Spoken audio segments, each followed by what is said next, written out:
Alright, hello, how are you getting on? I played 200 days of Stardew Valley on easy mode. Well, technically it was 295 days, but you'll see what I mean near the end of this video. Anyway, I'm going to keep this intro as short as I can. There are just a few things I need to explain before we begin. First things first, easy mode means we start off with fully upgraded tools, both backpack upgrades and the tractor mod, and Elliot's pencil, which we can use as a weapon. Secondly, I had two different sets of goals for this playthrough. The first set of goals were for the first 100 days, the second set of goals were for the remainder of this playthrough. Both sets of goals should be on the screen right now. You can pause the video to read them if you like.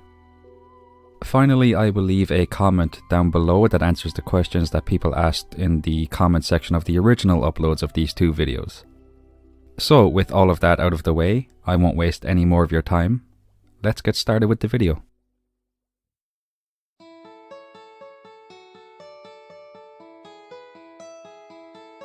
On the first day of this adventure, I used the tractor to completely clear up my farm.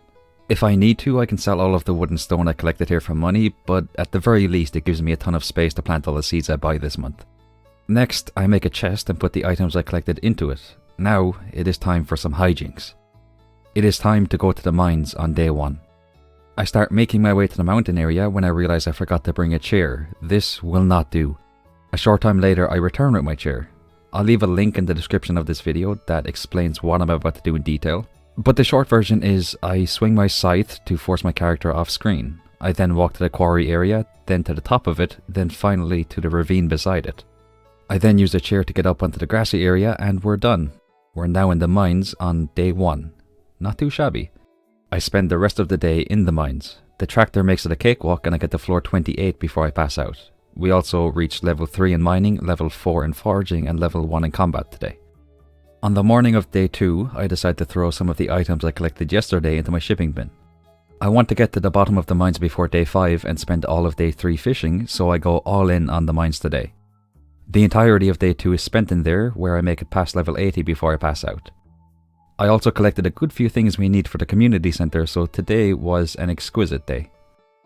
On day 3, I collect some daffodils and head to Joji Mart to buy 1 green bean, potato and cauliflower seed, as well as 147 parsnip seeds. I spent some time fishing by Penny's trailer where I failed to catch a catfish, then do some foraging at the beach, then spend the rest of the day fishing there. My goal today was to level up my fishing skills so we can catch the catfish and the eel on the next rainy day. Thanks to my iridium rod and the fishing bubbles, I managed to do exactly this. On day 4, I use my tractor to water all my parsnips, then I put all of the community centre items I have into a chest. I completely annihilate the local tree population in the forest in order to get some more foraging XP. And by annihilate, I mean I cut down every single tree I could find. Next stop is the mines, where I collect the star drop on floor 100. I partake in a little dilly-dallying on floor 119 before I finally go down to floor 120, completing the mines and receiving the skull key. I celebrate my victory by passing out in the mines. On day 5, I receive a letter letting me know the mines are open and I can now complete them. What about this? Championship manager. Completed it, mate. You can't complete it. We receive tremendous luck as the travelling cart is selling red cabbage seeds. I make my way to the secret woods where I catch a moral. No, I don't. I collect the moral and catch a wood skip, both of which are needed for the community centre. I sell some forage to Pierre and most of my fish to William, then buy 3 salads from Gus and a rare seed from the travelling cart. I give a salad to Leah, then surprisingly I manage to catch an eel. This shouldn't be surprising because I have the iridium rod, but my experience when it comes to successfully catching fish is a lot like the job I had selling trampolines. Ups and downs. I'm sorry. I then catch a catfish and a bream before spending the rest of the day fishing at the river by Leah's house. On the morning of day 6, I throw all of the items I don't need into my shipping bin. I spend about half of the day in the mines to increase my mining level and get more copper ore. I then try to give Abigail an amethyst, but for some reason she won't take it. Feeling dejected, I head to the saloon and give Leah a salad. She accepts the salad graciously. She accepts the salad and I do some fishing beside Penny's trailer to end the day. I am delighted to announce that we reached level 7 in mining and earned just over 5,500 gold today. On day 7, I learn how to make a stir fry, then use my tractor to harvest all of the parsnips that have grown. I then use my tractor to water 3 crops for no reason other than I felt incredibly lazy. I buy a coconut, shrimp, cactus fruit and strange bun from the travelling cart, watch the community centre cutscene and give a gift to Lewis for his birthday. I sell my parsnips to Pierre, buy 364 parsnip seeds, read the scroll in the community centre and return to my farm to plant all of the seeds I bought. I donate all of the gems and artefacts I can to the museum, then head to Clint's. I wanted to open some geodes, but I forgot I spent all of my money on parsnip seeds. I am broke. I give a salad to Leah, who says the fish she bought smelled fishy. Get it, because it's a fish and it smells fishy. Look, Leah, leave the comedy to me, alright? The rest of the day is spent fishing at the mountain. On day 8, I make a few scarecrows and put them beside my parsnips to keep them safey-wafey. I ask Robin to build a silo on my farm, buy a tulip, kale and blue jazz seed from Pierre and visit the wizard where I learn how to speak Junimo. Now that we have access to the community centre, I can see what we need for the first room and we are in a good spot. I head to the community centre and complete the spring foraging bundle, the exotic foraging bundle and the construction bundle and donate 2 of the 4 items needed for the winter foraging bundle. But I'm not done. I complete the crap up bundle, donate some fish for other bundles and fully complete the boiler room. I head to Pierre's once again and buy a green bean, potato and cauliflower seed. I already did this, but I realised I need more so I can ship them as well as donate them to the community centre. I plant these 3 seeds as well as the 30 spring seeds I received for completing the spring forage bundle, put 3 crab pots by William's shop and repair the broken bridge. I do some foraging, then hand out some gifts to end this delightful day. Also, the Juno was repaired the minecarts during the night. That is lovely. On day 9, I harvest a single potato. Then I spend the rest of the day in the mines. Yeah, that's it. It's raining on day 11, so I make the most of it and spend the entire day fishing. Once again, that is all. Day 11 is the single most important day so far. Time is of the essence. I harvest all of my parsnips, do some foraging and head to the mines. I make my way from floor 80 to floor 108, collecting all of the ore and valuable items as fast as I can. I leave the mines just before 1 PM and head to Pierre's where I sell all of my parsnips and forage items. Then I head to Clint's and sell everything I collected in the mines as well as the gold, iron and copper bars I had at this point. Now we have 42,600 gold. We could use this gold to buy 426 strawberry seeds at the Egg Festival, but I've got a different idea. I head to the community centre and use pretty much all of my gold to complete the vault bundle. My plan is to head to the Skull Cavern tomorrow and collect as many ores and gems as I possibly can. At the end of the day, I'll throw them all into my shipping bin and spend all of the money I make from it on strawberry seeds. Depending on how the Skull Cavern run goes tomorrow, this could either be the best or the worst idea I've ever had. On day 12, I finally get the option to adopt a dog. I decide to call it Shenanigans. I collect some forage and sell it to Pierre, wait for Pamela to get to the bus stop and finally make it to the desert. As soon as I get into the Skull Cavern, I whip out my tractor and get to work. Level 7 ends up being a monster only floor, but luckily we're not restricted to using Elliot's pencil because we've made it to the Skull Caverns. I made it to level 50 by around 3 PM. This is good, but I need to be quicker if I want to get to the floors filled with iridium ore. I made it to floor 100 at 7 PM, found a prismatic shard on floor 105 and eventually made it to floor 150. At this point I've collected over 350 iridium ore and it's getting really late, so I use a farm warp totem to get back to the farm. I put almost all of the items I collected today into my shipping bin and head to sleep. Not only did I reach level 10 in mining, but I also earned over 76,000 gold from that Skull Cavern run. On day 13, Mr. QI challenges us to make it to at least level 25 in the Skull Cavern. He clearly is not aware of the absolute tomfoolery I partook in yesterday. At the Egg Festival, I buy a plush bunny, that is the most important purchase yet, and 750 strawberry seeds. I was feeling very oozy at this point, which gave me all the motivation I needed to dominate in the egg hunt and receive a delicious straw hat. Before the day ends, I plant and water all of the strawberry seeds I bought. On day 14, Mr. QI sends us 10,000 gold for completing the quest he gave us after we completed the quest he was going to give us. Does that make sense? I think it does. I harvest a couple of crops that have grown, ask Robin to build a coop on my farm, then head to the desert where I trade my prismatic shard for the galaxy sword. I spend the rest of the day in the Skull Cavern before warping home and once again putting most of the items I collected into my shipping bin. On day 15, I begin my day with a moment of peace.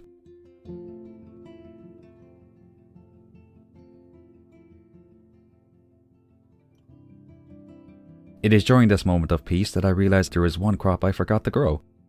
That is complete malarkey and I will not tolerate it. I harvest the spring forage that has grown and make 60 spring seeds. Also, rainy days in Stardew Valley absolutely destroy the frame rate of my footage, so I apologize for the quality of the video right now. I donate a couple of items to the community center, then head to the desert and meet Sandy for the first time. Also, for the first time in this playthrough, I buy rhubarb seeds, 999 of them to be exact. I head back to my farm and plant all of them. This is what my farm looks like right now. It's going to be like this for the rest of spring, but I promise it will look better around the end of summer, maybe the start of fall. I've got a bit of money left, so I go to the saloon and buy some food to give as gifts and some cooking recipes. I head to Piers and buy 5 parsnip seeds for shipping purposes.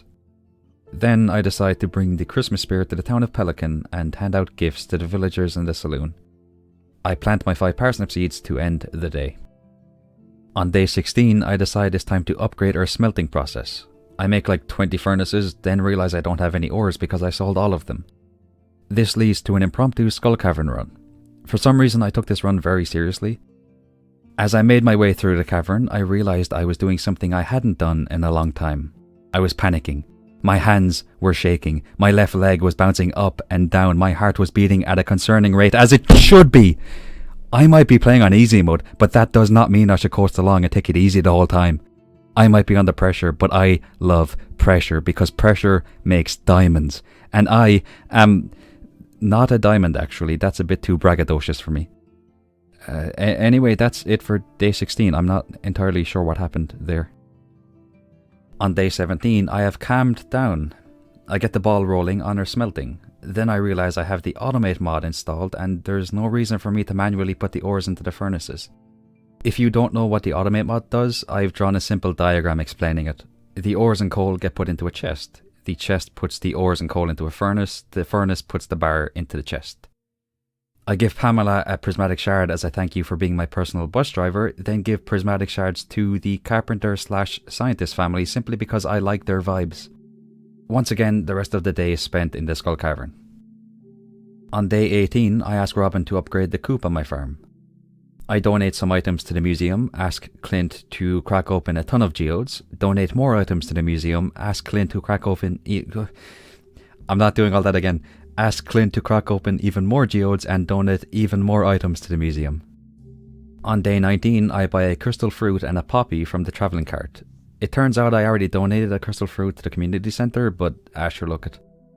Leah won't let me into her house, so I do the logical thing and head to the Skull Caverns. But I'm not selfish. I make sure to leave early so I have enough time to give gifts to the villagers. On day 20, I make 24 tappers. I put 4 of them on the oak trees at the bus stop, then plant 24 tree saplings on my farm. I ask Robin to build a shed on my farm and give a gift to Oplinus Prime. No, that doesn't work. I don't like that one. I'm sorry. I decide to spend the rest of the day fishing to work on increasing my fishing skill. On day 9 plus 10, do you get it? 21. My jokes are going downhill. I collect the fruit in my bat cave and harvest all of my strawberries. I buy a duck feather, garlic, pufferfish, rare seed and coffee bean from the travelling cart. I then put 2 scarecrows beside my coffee bean to keep it safe, buy 25 of each spring seed from Pier just in case and buy 25 of each cooking product. I patiently wait for Gustavo to get to the counter and buy 30 salads, the triple shot espresso recipe and a Mackie roll. I donate some items to the bounty board, artisan and fishing bundles, then head to Clint's to crack open some geodes. I donate the gems from these geodes to the museum and I must say, our museum is looking exquisite right now. On day 22 I harvest my spring forage and make 160 spring seeds. I then use the forage I had in chests to make an extra 50 spring seeds. Then I decide it's time to automate my crab pots. I buy 280 bait and 25 crab pots and set them up beside a chest. I head to Robin's and ask her to upgrade my shed, trade Omni Geodes for 30 artifact troves in the desert and get Clint to open them. I got 2 golden pumpkins and a treasure chest out of these. That is pretty neat. I lost the footage of me donating the artifacts to the museum, so here's all the rewards I received for everything I've donated so far. I pick up all my furnaces and put them in my new shed. I'll probably end up rearranging them at some point, so don't worry about how I've kinda put them down a bit haphazardly. Gunther visits us on day 23 and gives us the key to the sewers as a reward for donating 60 items to the museum. I decide to spend the day in the mines working on the monster eradication goals. On day 24, it's time for the flower festival. I buy a rare crow and the top of flowers recipe. I then walk right past Leah before realizing what I've done and go back to her. I ask her to dance and she says yes. I mean, I'm not really surprised by that though. I've got Riz. They call me the Rizzly Bear. The Wizard of Oz. You get the point. I am embarrassed to admit that on day 25 an absolute scallywag moment occurred. I just finished watering all of my crops when I realized that my strawberry seeds had grown. I then realized that this wasn't actually a scallywag moment because I would have needed to water the strawberry seeds again anyway.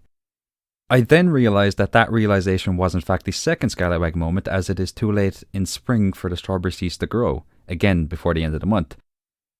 This whole thing is a bit confusing now, so I'll just say it was a scallywag moment. I head to Piers where I play the Prairie King with Abigail. As somebody who has achieved 100% perfection in both GTA Vice City and San Andreas, this was an absolute walk in the park for me. I steamroll the enemies in this game with complete absolute proficiency. I then sell my strawberries to Pier and buy 2 crafting recipes and a star drop from Krobus. The star drop reminds me of money. The name of my farmer is Joji Joker.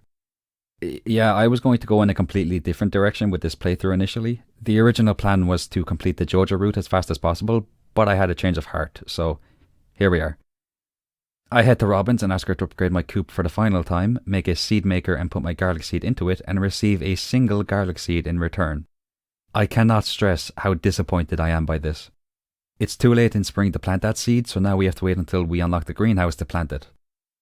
The rest of day 25 as well as day 26 is spent collecting copper in the mines so I can make more furnaces. On day 27 I collect the oak resin from the trees at the bus stop, catch a flounder and a halibut at the ocean, and watch a cutscene with Penny and George. George is mad at Penny for helping him, but realizes he is in the wrong and apologizes to Penny. George is a Sigma. We love a person who can own up to their mistakes and apologize for them. I head to Robin's where Demetrius tells me to stay away from his daughter. I'm literally just here to buy a barn so I can raise some animals and give them the life they deserve. I buy all of the crafting recipes Robin has for sale, then spend the entire rest of the day fishing to get to fishing level 9. It is the final day of spring, and as I do some calculations in my head, I realise that I have left quite a lot of things until the last minute. Like, a lot. It would take too long for me to go through them slowly, so I'm going to do a bit of a quick fire round for today. Ready? And not yet. I'm waiting for the hard drums to kick in the song that's playing right now, so just give it a moment. Alright, let's go. I harvest all of the rhubarb that has grown, put 25 of them in a chest just in case I need them in the future, put one of them into my shipping bin, sell the rhubarb and a couple of green beans to Pierre, donate a ghostfish to the community centre, buy a lead bobber, 200 bait and 5 trout soups from Willie, collect a blackberry from a bat cave, head to the desert and trade Omni Geodes for 24 artifact troves and a desert warp totem, eat a trout soup, catch a scorpion carp and a sandfish, crack open some artifact troves at Clint's, trash the items I don't need, crack open more geodes, rinse and repeat, donate everything I can to the museum, collect my new rewards, put most of my inventory into a chest, catch the legend fish just in the nick of time, watch a cutscene where Shane and I talk about how life is strange, get distracted by a treasure chest while trying to catch the mutant carp, but still manage to catch the mutant carp, give a trout suit to Leah, finish the specialty fish bundle, donate a blackberry to the fall foraging bundle, and make it into bed with seconds to spare. And that's it for the month of spring.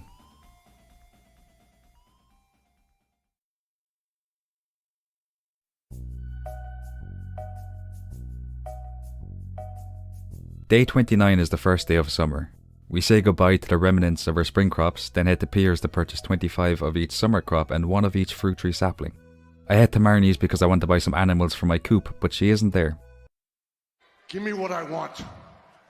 Give me what I want! I do have good news though. Our coffee bean is still alive and well thanks to his 3 security guards. I hereby dub these 3 scarecrows as Howdy, Dowdy and Gabriel. I collect some maple syrup from the trees at the bus stop, then head to Sandy's shop in the desert where I buy over 700 starfruit seeds. Was it wise of me to spend all of my money on the first day of summer? Probably not. Will I regret this choice in the near future? Probably. Do I care? Of course not. I partake in professional tomfoolery. Making silly choices is my specialty. After planting all of the crops I bought, I plant my fruit tree saplings. They won't produce fruit until fall, but I am a tremendously patient person. Right, okay, play the next bit of footage. What are you waiting for, man? The next order of business is to catch a pike. It took quite a while for a pike to even show up. In fact, I was starting to think that GTA 6 would be released before I was even given the chance to catch the fish. The rest of the day is spent fishing at the beach. On the morning of day 30, I collect some forage at the bus stop, then spend some time fishing at the beach for summer fish. I am unsure if I needed planning permission to set up my crab pots outside Leah's home, but I did it anyway. I am whimsical in nature. I dabble in malarkey. I don't know what I'm saying. The rest of the day is spent fishing here. On day 31, I say hello to Howdy, Dowdy and Gabriel and collect some coffee beans. I then make quite a few lightning rods because we're going to need battery packs at some point. It's better to get them now rather than end up in a situation where I need them but don't have them. Next up, Calico Desert. Ooh, never mind. Was it wise of me to spend all of my money on the first day of summer? Probably not. Will I regret this choice in the near future? Probably. I decide to take 40 iridium bars and sell them to Clinty Poo.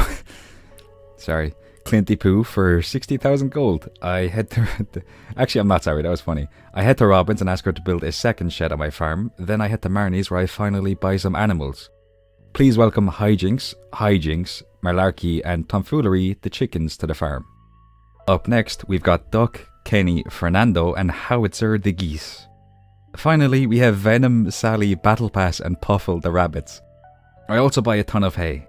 I hope you're ready for more random names because Grimsy, Pubert, Binny, and Chewy the cows will also be joining the family. I head to the community centre and donate some items to the fishing, bounty board, and foraging bundles, receiving 30 summer seeds for completing the summer foraging bundle. I head home and make some more summer seeds, then plant them all to end the day. On day 32, I do some foraging at the beach, then spend the rest of the day fishing there. Yeah, I still haven't caught all the summer beach fish, so I really want to get them out of the way right now. I'm sorry for this being a short day. On day 33, That's my real accent, by the way. I've been faking my voice this entire time. On day 33, I finally clean up my storage situation. I spent pretty much the entire day going back and forth between my chest and the shed, trying to make a tidy storage area.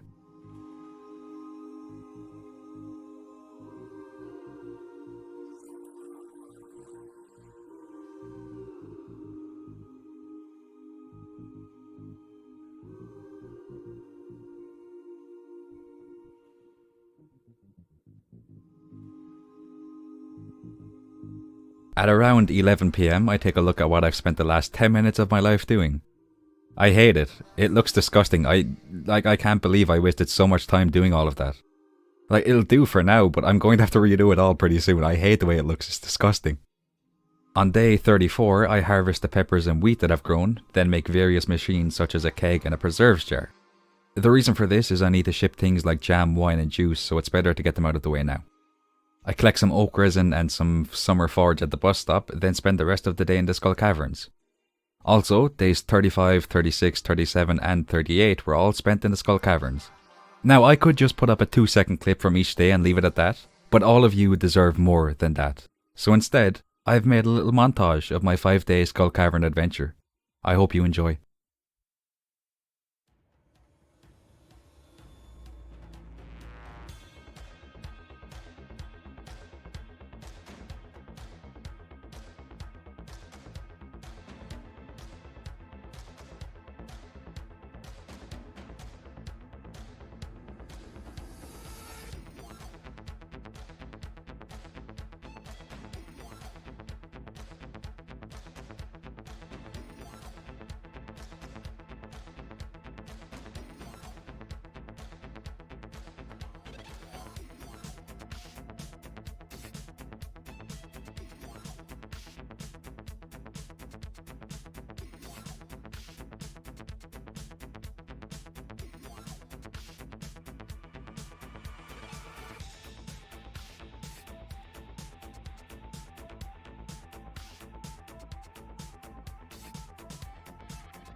Now, what you didn't see during that montage was me taking all of my copper ores and using them to make a ton of furnaces. I also sold some of my iridium bars to Clint and used the gold I got from this to upgrade my barn. As I stood in my shed, watching my furnaces bounce up and down, their red glow stimulating my senses and making me feel cathartic, I realised that I wanted more of this feeling. I promptly took more iridium bars to Clint's and sold them, then bought a full stack of 999 copper ores. Coupled with a stack of 999 stone, I made 49 more furnaces and promptly placed them in my shed. For the first time in a long time, I feel complete. I feel like all is well in the world. I feel like I can achieve anything and everything I put my mind to. My brain is fired up. Every single vein in my body is no longer fueled by blood and oxygen, but rather by complete undying optimism and hope for the future. This serene feeling was further strengthened when one of my cows, Pubert, gave birth to a baby cow. I lovingly named this new baby cow Hubert. So, I bet you're all wondering how much money I made from those Skull Cavern runs. Or maybe you're asking if any of my crops grew. Perhaps you would like to know how many iridium bars I ended up with. I would love to answer those questions, but I cannot, as day 39 is the luau. I put a silver star ice pip into the soup, then talked to Leah. I want her so bad. If Leah was a real person, I would awkwardly nod my head at her and then refuse to speak to her or even look at her. The ice pip I added to the soup earns me the best result, which means we get some bonus friendship points with the villagers. Also, here are all of the crops that I harvested during the Skull Cavern adventure period. To end the day, I take around 70% of the items I collected in the Skull Cavern and throw them into my shipping bin. This earns us over 120,000 gold. On day 40? Yeah, 40. Leah visits the farm and gives us a sculpture she was working on. She says the name of the sculpture is How I Feel About Joji Joker. Maybe it's just because I possess a serious lack of knowledge when it comes to art, but that name makes zero sense to me. In fact, I am seriously reconsidering romancing Leah after this event. I harvest my tomatoes, peppers and hops, then put some milk and eggs into their respective machines in order to make cheese and mayonnaise. I also throw some items into my shipping bin. At this point, I don't think I need to mention that anymore, so you can just assume I'm working away on the shipping goal. And now it is time for us to truly reap the rewards of our Skull Cavern adventure. I take around 400 iridium bars out of my smelting shed and throw them into my shipping bin. Now it is time to welcome some more animals to the family. Please give a warm welcome to Ripley, Mineo and Sussy the goats. I then go to Marnie's bedroom and pick up Lewis's shorts. But I'm not going to give them back to him. No, I'm keeping them. I'm 100% going to put them on display in my house at some point. I pay a visit to Leah where I get the option to ask her for a kiss. The word creepy was in brackets beside this option though, so there was no way I was picking that one. And besides, I'm fairly certain Leah could absolutely knock my farmer out with a single punch if she wanted to. So, it's just a bad choice all around. Another Leah cutscene followed this one. She was on the phone with her ex who seemed to be hassling her. If I ever met her ex, I would walk up to him, shake his hand and say, "Well, Leah's ex, how are you getting on, man?" Then I would hit him with the 3-hit combo. Kick him between the legs, poke his eyes, and twist his nose. It always works. Also, I have some terrible news. I went to give Lewis a prismatic shard, but for some reason it gave Lewis his purple shorts back instead. I have never been so irate in my entire life. In fact, I was so angry that I gave the prismatic shard to George instead. I head to Robin's and ask her to upgrade my barn for the final time. How are we still on day 40? This is ridiculous. I buy 2 void eggs from Krobus, collect Robin's axe, and buy a rare seed from the travelling cart. Also, you remember the 400-ish iridium bars I put in my shipping bin? Yeah, we made around 600,000 gold from them. That is scrumptious. On day 41, I harvest some crops that have grown and plant my ancient seeds. I do not know why I waited until now to do that, but I have never claimed to be smart. I give a prismatic shard to my 2 favourite people, Linus and Leah. I then watch a cutscene with Abigail.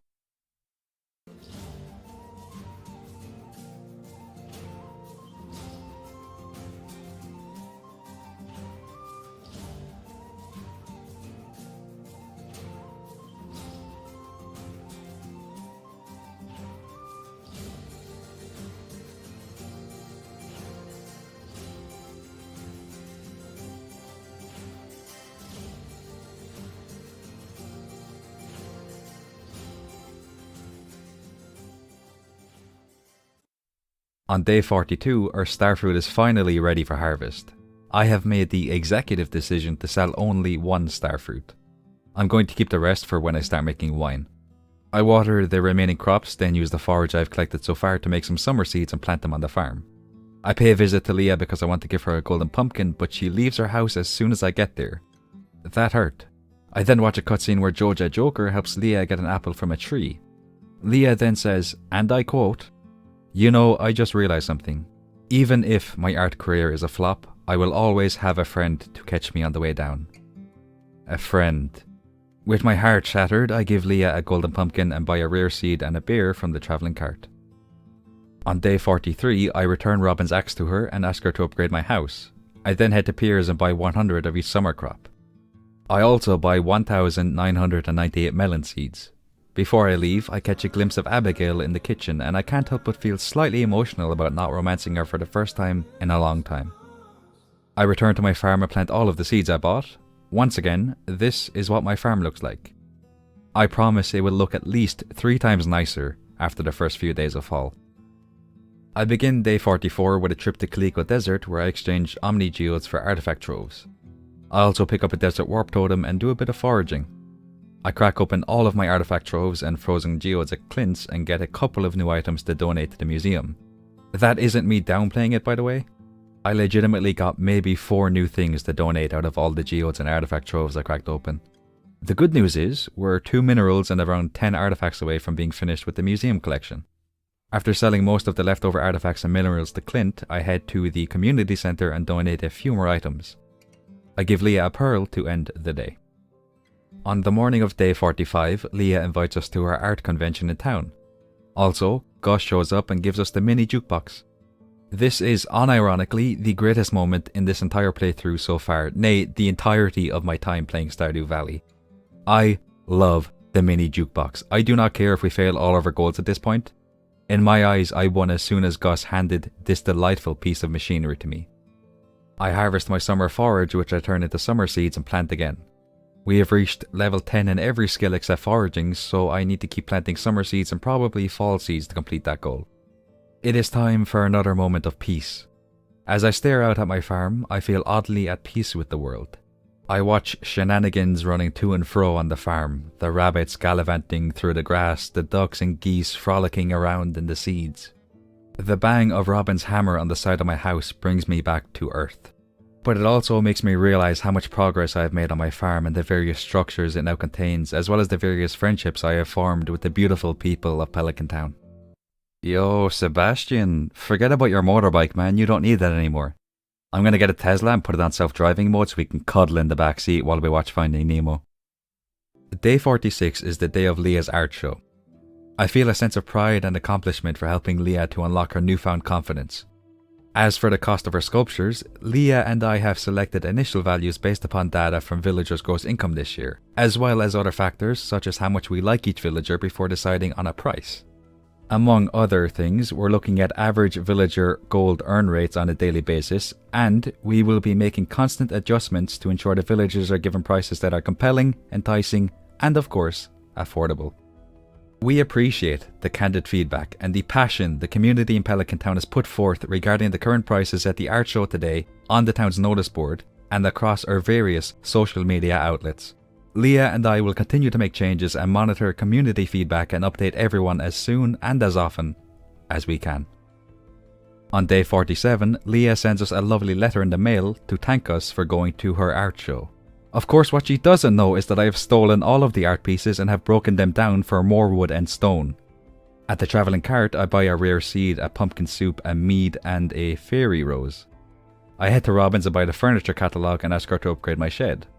After that, I make a trip to Piers to buy the catalogue and the bouquet. I am sure you can guess who I'll be giving this bouquet to. Or maybe you can't. I've kind of flirted with 3 people so far, and to be honest, I don't know whether to give it to Leah, Abigail, or Sebastian. As the crop fairy visits the farm during the night, I find myself wondering if perhaps I should not give the bouquet to anybody and simply remain single. On day 48, I give the bouquet to Leah. I mean, yeah, it was always going to be her. Except for last night when I wasn't sure who to give it to. I'm not very good at making decisions. Or am I? Anyway, it is time once again to welcome some new animals to the family. Please welcome Lecky Binch and Deed Pun the pigs, as well as Sal Volcano and the Pebble the goats. It is only when I watched the footage of me naming the first goat that I realised I misspelled Sal Volcano's name. It is not Sal Volcano, it is Sal Volcano. That is embarrassing. On day 49, Pierre sends me a letter letting me know that I can now purchase a bouquet. Why is everyone in this town always so late with important information? First the mines, then Mr. QI's quest, and now Pierre and the bouquet. Unreliable. After harvesting summer forage, turning them into summer seeds and planting them, I head to Robin's and ask her to build the first of 3 ponds on my farm. I spend the rest of the day getting started on completely reorganizing the shed containing all of my chests. The entirety of day 50 is spent reorganizing that same shed, and in my opinion, it looks a lot nicer than it used to. Day 51 marks the 3rd and final day in a row that I spent working on my shed. Did I spend longer than I should have reorganizing everything? Absolutely I did. Am I proud of how it turned out? Yes. Yes I am. On day 52, I harvest some crops and a ton of summer forage. Also, a meteor landed on the farm. This is an inconvenience of the highest tier. I do not require the iridium ore that can be collected from it. It has completely ruined the vibe of my farm, so I immediately demolish it. I make over 1200 summer seeds and throw them into a chest. I completely forgot to watch Caroline's 2-heart cutscene to unlock the tea sapling recipe, so I'll just leave them in there until I unlock it. I decide to throw a super cucumber into the pond that Robin built, then I head to Robin's and ask her to build the second pond. I also buy some wood and stone as well as a telephone and a calendar while I was there. I am fully aware that I could have gotten the telephone and calendar from the furniture catalogue, but I have what I believe is called a lot of money right now. You wouldn't understand. I need to stop laughing at my own silly jokes. I run into Caroline, who says she and Pierre have everything I need for my farm. Turns out that was a lie because the store is closed. Krobus is selling the tiger troutfish, so I buy all 5 of them because I'm very selfish. You remember that video I mentioned on day 1 when I used a scythe to go off screen and get into the mines? I am once again reminding you that that video is linked in the description and will explain what I am doing here better than I ever could. Basically, after using a chair to get past the minecart, I walked to the quarry mine area and used a chair to get into it. My plan was to farm the skulls in the quarry mine for oak resin, but it turns out they don't respawn when you leave the mine and go back in. That was truly a heartbreaking way to end the day. On day 53, I make as many kegs, cheese presses, preserve jars, seed makers, looms, and oil makers as I can. I don't have a shed to put them in right now, so I set them up in my barn instead. I want to get a start on our starfruit wine empire before fall begins. I also decide to make 70 crystallariums so I can eventually set up a shed for mass producing diamonds. Oh, also, at this point I'm going to be spending at least the last 2 or 3 hours each day in the skull caverns collecting as much ores and coal as I can. Iridium bars are going to be our primary moneymaker just in case our plan to make starfruit wine falls apart. On day 54, I buy a bok choy, a moral, and a rare seed from the travelling cart. I head to Robin's and buy 3 stacks of wood and ask her to build the final pond on my farm. Oh, also, in addition to going to the skull caverns, I've been heading to the secret woods and collecting hardwood every day. The tractor makes this a 20-second process at the most, which is very nice. On day 55, our melons are finally ready for harvest. I feel a slight sense of sadness as I break all of the giant melons, but it must be done. Our entire farm is going to be cleared of every crop by or on the first day of fall so that I can finally make the farm look pretty. I decide to throw all of the crops I harvested today into the shipping bin along with some cheese and starfruit jelly. Day 56, the final day of summer. I awaken with almost 800,000 gold. 2 large eggs are ready to collect in the coop. This is perfect. I need to ship one of these eggs and donate the other to the community center. I also collect 3 normal eggs, one of which I will use to make a fried egg for the community center too. I harvest all of the summer forage and the final batch of crops, then I decide it's time to make that fried egg. I tried to throw the 2 large eggs out of my inventory, but I kept picking them back up. I then purposely put the 2 large eggs near the end of my inventory. I assumed this would force the game to make the fried egg using one of the 3 normal eggs. I was wrong. This could not have gone any worse. I donate some items to the community center, then once again buy a rare seed from the travelling cart as well as a common mushroom. I mean, I haven't seen one of them so far, so it can't be a very common mushroom. Do you get... No, okay. I buy a rare crow and 10 miner's treats from the dwarf, then put a battery into the power box in the underpass to start Mr. QI's quest. Fun fact, You do not have to wait until you find the secret note that tells you to do this. You can put the battery in there at any point to start the quest. Before I go any further, I would like to mention that this video took me quite a while to make. No, I'm just kidding. Listen, I want to apologise for any potential decrease in the quality of the audio of this month compared to last month's. Between me recording the voiceover for spring and me recording this month's voiceover, I got sick. I'm in tremendous pain right now. My throat hurts so much when I speak. Yeah, that's it. Let's continue. It is finally time for my favourite festival, the Dance of the Moonlight Jellies. However, something peculiar happened here. I bumped into Harvey on the bridge and he refused to let me pass. I, in turn, refused to let him pass. This was truly a battle for the ages, a clash of the titans. The irresistible force had met the immovable object. My spirit was beginning to dwindle as I realised that Harvey was not going to give in. He was dedicated beyond human comprehension.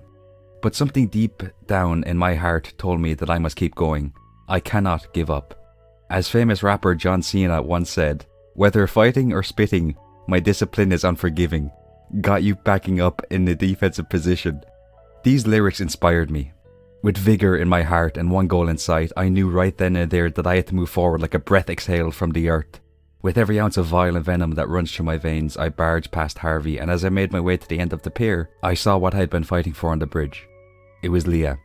I stood beside her for a moment, taking in the final day of summer, for I knew that despite how much effort I had put in so far, tomorrow is when the grind truly begins.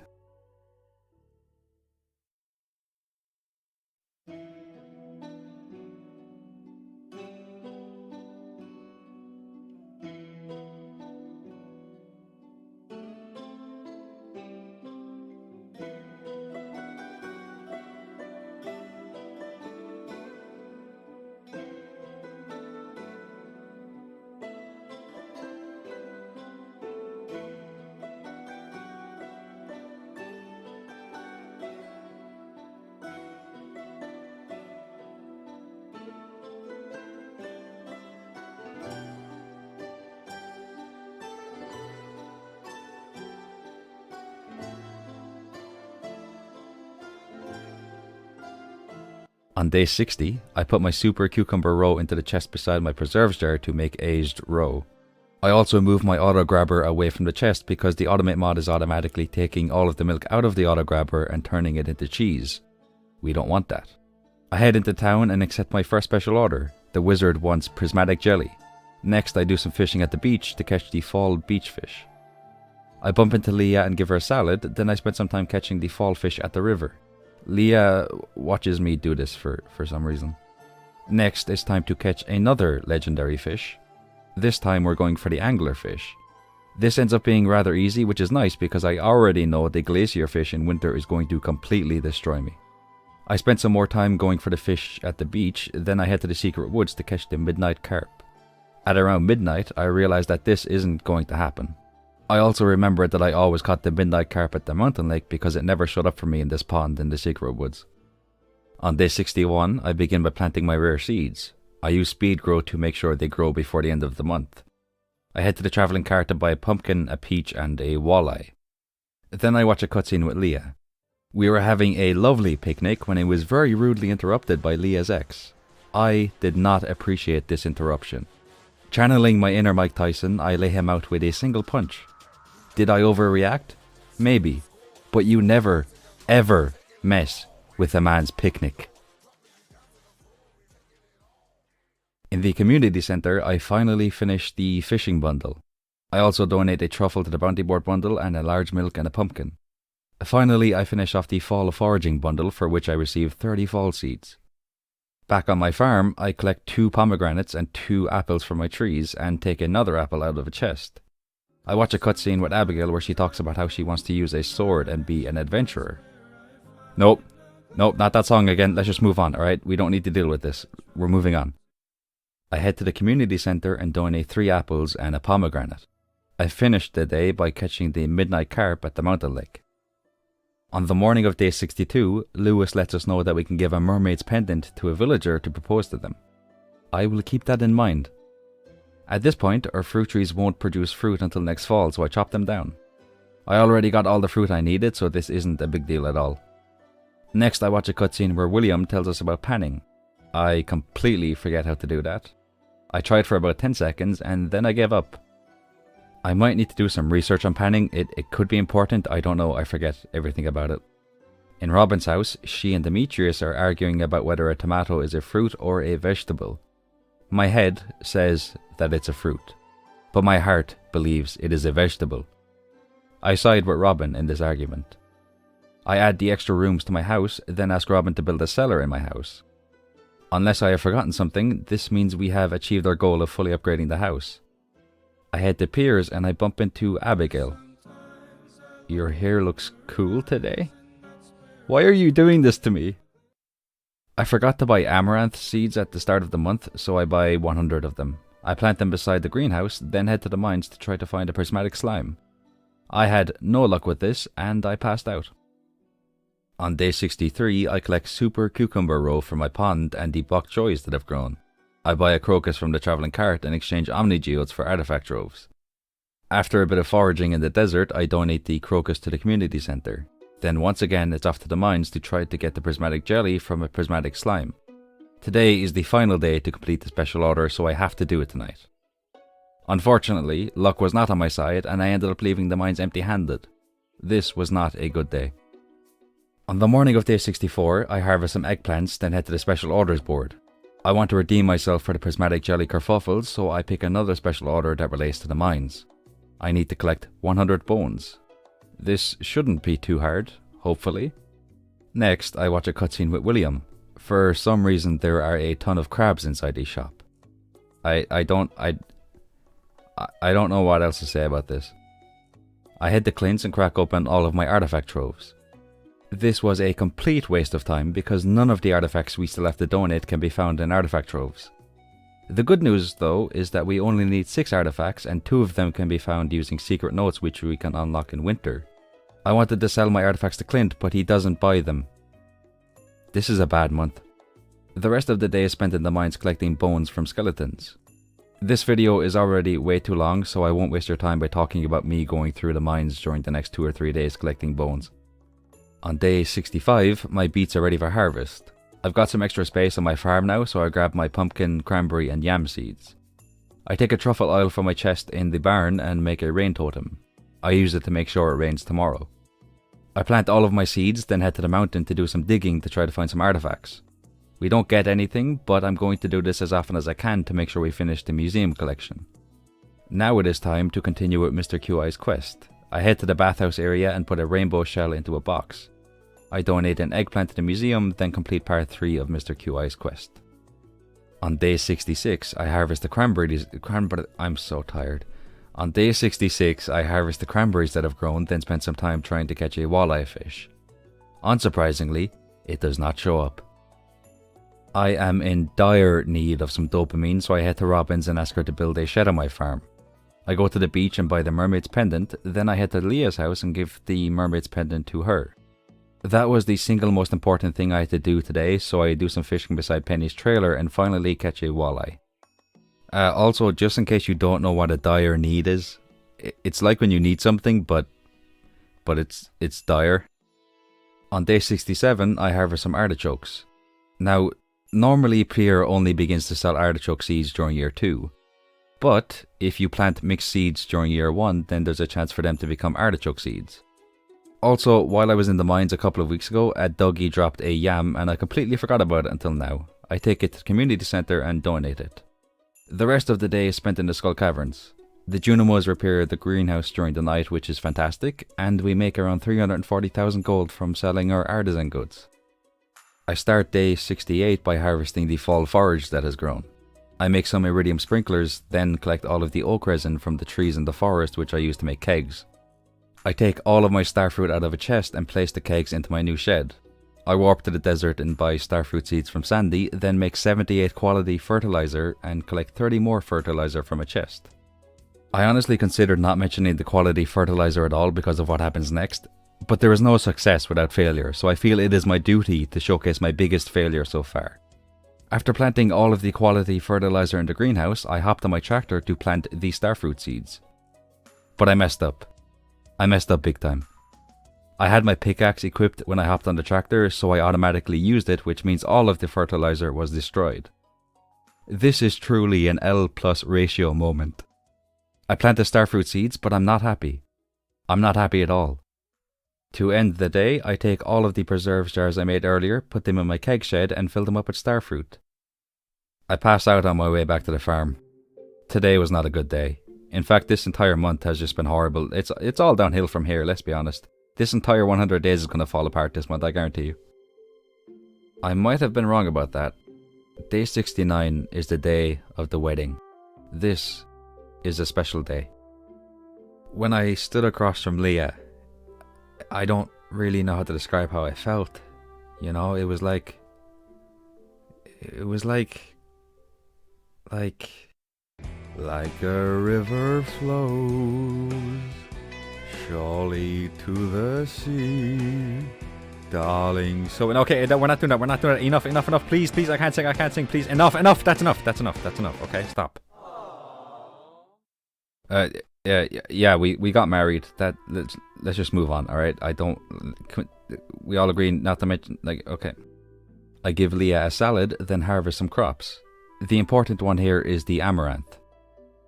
Okay, maybe it's not that important, or maybe it's not important at all, but I wanted to give it a shout out because I almost forgot to buy the seeds at the start of this month. I head to Robin's where I decide to move my greenhouse. I'm happy with how the farm looks right now, but I do have some ideas on how to make it look even nicer in the future. I also ask Robin to build a shed on my farm. Back on my farm, I spent some time making an area for crops and for the 4 obelisks. I can never say that word properly. You know what? Magical towers, that's what we're calling them now. Back on my farm, I spent some time making an area for crops and for the 4 magical towers I'll buy at some point before the end of these 100 days. Or maybe I won't buy the 4 magical towers. We don't know yet. I also noticed that my yams had grown, so I harvest them before I go to sleep. On day 70, I decide it's time to sell almost everything we've gotten from our Skull Cavern adventures. Our smelting shed is a well-oiled machine at this point. Iridium bars are being made 24/7. I also take the fresh artisan goods out of the chest in the barn and dump everything into the shipping bin. I decide to spend the rest of the day decorating the house. This is what the farmhouse looks like now. This took me longer than I would like to admit, but Leah lives here now, so I can't always be thinking about just myself all the time. Side note, I felt very, very weird making that picture. If it was just one picture of Leah, it would have been fine, but there was like 9 Leahs staring at me while I was making it. Any whomst, we made 3.5 million gold from everything we sold. That is not enough. We have 30 days left to make around 44 million gold if we want to complete our goal of earning 50 million gold in total. Our shed has been built, so on the morning of day 71, I take the crystallariums I built last month, I believe, and set them up in the shed.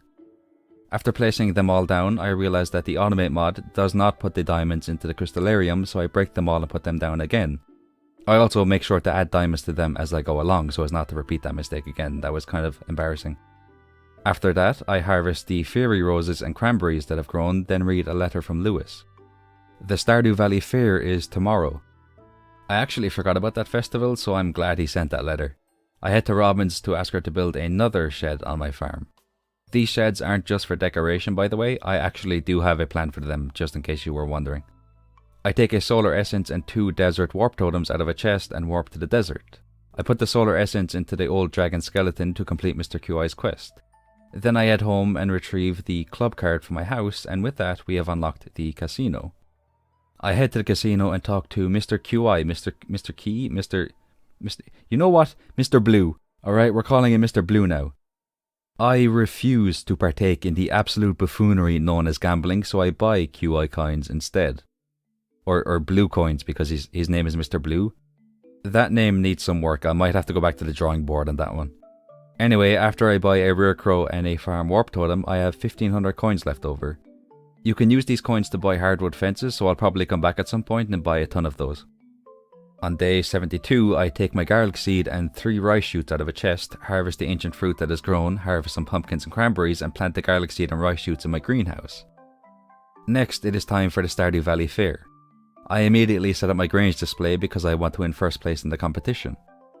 I also decide to pay a visit to the fortune teller. They revealed 3 visions they had about me. The first is they saw Pamela standing by my side while I recover in the hospital. Listen, that is a lovely thing for Pamela to do, but I haven't been knocked out a single time so far. That hasn't happened, and it probably won't happen. The second vision is it is dark and I am with a young lady whose name starts with L. I wonder who that could be. The final vision is something dreadful bearing down on me, but I'm ready to face it. Now you might think that this something dreadful is a monster in the mines, but no. It is actually somebody spreading rumours that I am not a silly goose. That is complete baloney. I am such a silly goose that I live in a pond. I achieve a score of 69 in the slingshot game, then I buy the star tokens that I need. I buy a star drop and a rare crow, as well as everything else that is on sale except for the mixed seeds. That's it for day 72. On day 73, I crack open Omni Geodes and Clint Shop so I can get the last 2 minerals I need. I also brought 2 artifacts with me that I got from digging up pretty much the entire town multiple times. These villagers would definitely hate me if I wasn't giving them prismatic shards and rabbit's feet every day. I donate these 4 items to the museum and then I check the overall museum collection. I have donated all of the minerals and the last 2 artifacts I need are the strange dolls. I can get these when I find secret notes in winter, so we're guaranteed to complete the museum collection. At this point I think it's time to come up with a plan for our goals. Long story short, I'm basically waiting until winter to make any more progress on the majority of our goals. There are items and fish on Ginger Island that I need for the shipping and fishing collections, but I can't go there yet. As well as this, the gold clock and the magical towers can't be built until we complete the community centre and also unlock Ginger Island. The last 2 items we need are a snow yam and a nautilus shell, and we can only get those in winter unless we get really lucky and the travelling cart sells them, but that's unlikely. So yeah, that's 4 goals we're locked out of right now. One of the monsters we need to defeat for the monster eradication goal is also on Ginger Island, so that's impossible to complete until winter as well. One of the star drops we need is linked to completing the fishing collection, so once again, we can't complete that right now. And we can't get the final 2 artifacts until we unlock the secret notes in winter. Well, we could get them now, but we're guaranteed to get them with the secret notes, so it's just easier if we wait. Basically, what I'm trying to get at here is the only goals we can work on for the rest of this month are the friendship and 50 million gold ones. Cards on the table, I'm nervous now. Up until this point, I've pretty much always been making progress towards our goals, and that really helped to keep the video entertaining. So for the next 13 days, I'm going to have to be in overdrive mode trying to make sure the video is still entertaining. Anyway, enough wasting time. Let's move on to the rest of day 73. Yeah, we're still in day 73. Sorry about that. It is time to collect some secret items. I head to Jodie's house and put a strange bun into the tie box in Vincent's bedroom and receive the Ferrogamon doll. Next I head to the saloon and put a duck mayonnaise into a box to get the Pinky Lemon doll. Finally I head to the blacksmith's and sacrifice a super cucumber for the final doll, the HMTGF doll. Has anybody ever figured out what HMTGF stands for? Hat Mouse took Grandpa's farm? Maybe the house that the Hat Mouse lives in now was originally Grandpa's, and Grandpa had to move to the house we're in now after the Hat Mouse kicked him out of the house he was in. I think, look, what I'm trying to get at here is I think Hat Mouse evicted Grandpa from his own house. Alright, let's just move on before I spend weeks trying to figure out what HMTGF stands for. On the morning of day 74, I do nothing for a while because I was absolutely mesmerised by the tranquility of what is on screen right now. Also, last night I did some more decorating. I filled up our fish tank with the legendary fish I caught, and I put the 3 secret dolls in my little souvenir room. I harvest some crops, then fill up my new shed with all of the preserves jars I have and fill them up with starfruit. I think you know the drill by now. I asked Robin to build yet another shed on my farm. That's pretty much all the buildings I need, so all we have to do in the future is upgrade our 4 sheds. On day 75, I harvest the yams that have grown and start collecting the oak resin from the forest. I take a quick break and visit the travelling cart where I buy a nautilus shell for the community centre. I finish collecting the oak resin from the trees, then head to the community centre and donate the nautilus shell, completing the bounty board. At this point, all we need to donate is the snow yam. Like I've done for pretty much the last month or so, I spend the rest of the day in the Skull Caverns. On day 76, I receive a star drop from Leah for getting her to 12.5 hearts. That is an exquisite way to start the day. I also read a letter from Lewis. Because we completed the bounty board in the community centre, we received 500 friendship points with the villagers, which is equal to 2 full hearts, This is brilliant news. That actually helps us a lot with our friendship goal. I harvest some crops, then I fill up my final shed with kegs. I then fill these sheds with some starfruit that I scavenged from the other 2 sheds. Our crystallariums have produced diamonds, so I take the remaining crystallariums and place them in the shed while filling them up with diamonds as I go. Yeah, I'm actually kind of worried about our goal to earn a total of 50 million gold. Right now, I'm about 70% certain we can complete it. I used the fall forage I've been saving to make 100 fall seeds and plant them in the spaces that were freed up when I harvested the yams yesterday. I head to Robin's and buy a few stacks of wood, then I move my sheds around and ask Robin to upgrade one of them. When I leave Robin's shop, I get a cutscene with her and Linus. We then get the option to say one of 2 things. This is where the game tries to pull a sneaky on you. If you invite Linus to live on your farm, which is a very nice thing to do, he refuses. But if you simply say you're happy Linus is doing well, you earn 250 friendship points with him. For the first time in a long time, I do not spend the rest of the day in the Skull Cavern. Instead, I decorate the area with my sheds. I'll show you all what my farm looks like at the end of this month, because the farm won't look as nice during the winter month, because we lose all our grass and there's snow everywhere. On day 77, it is redemption time. I need to make up for the garlic kerfuffle. I harvest the garlic that has grown in my greenhouse, put it into a seed maker, and receive not 2, not 3, not 4, but 1 garlic seed. Again. I plant the seed in my greenhouse and try not to cry. I decide to take pretty much all of the artisan goods from my sheds and from my barn, along with most of my bars and around half of the items I collected in the Skull Cavern, and throw them all into my shipping bin. At the end of the day, we receive almost 4 million gold for those items. This isn't good. I mean, the money is good, but I don't think we're going to hit that 50 million gold mark. But I'm okay with that. As long as we can afford the gold clock and the magical towers, I will be very happy. On day 78, I harvest some crappie whoppies and collect some roe from my ponds. I also accidentally harvest some of the grass in my animal area. That was foolish of me to do. I head to Robin's and ask her to upgrade my shed, then head to the Skull Caverns. The first floor is a monster-only floor. My spirit is willing, but my heart is weak.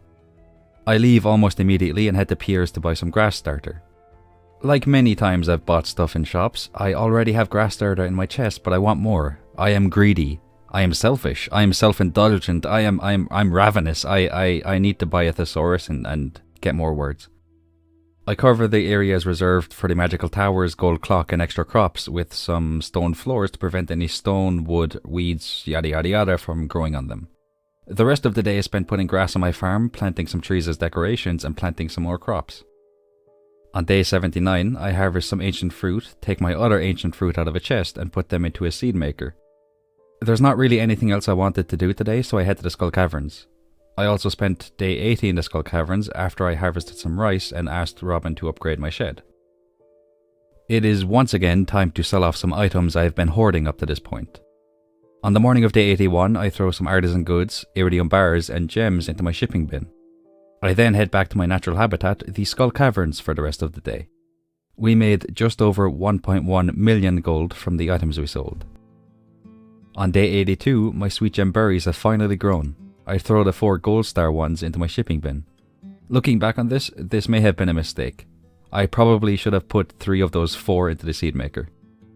I harvest all of the starfruit in my greenhouse along with the garlic. The starfruit is going to be thrown into my kegs and preserves jars. As for the garlic, I do have a plan for it. That plan will be revealed in winter. I gotta build some suspense, alright? Keep you on your toes. Our oak resin is also ready in the forest. Again, this is brilliant news. We can use this to make kegs and deluxe speed grow. I start walking towards Robin so I can ask her to upgrade the last shed, but she walks out of her shop right as I get there. I am not happy about that. After making the aforementioned speed grow and kegs and taking extra kegs out of a chest, I plant my ancient seeds in the greenhouse.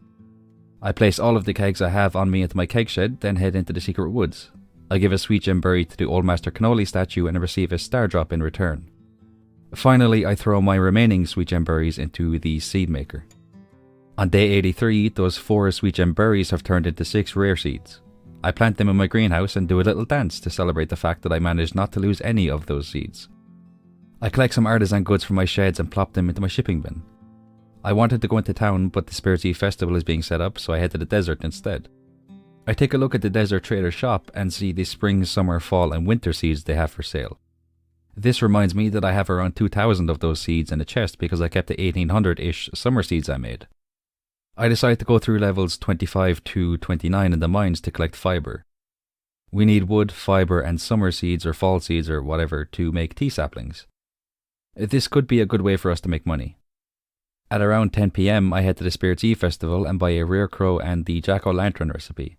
I make my way through the maze and collect the golden pumpkin at the end. Also, this is what my farm looks like right now.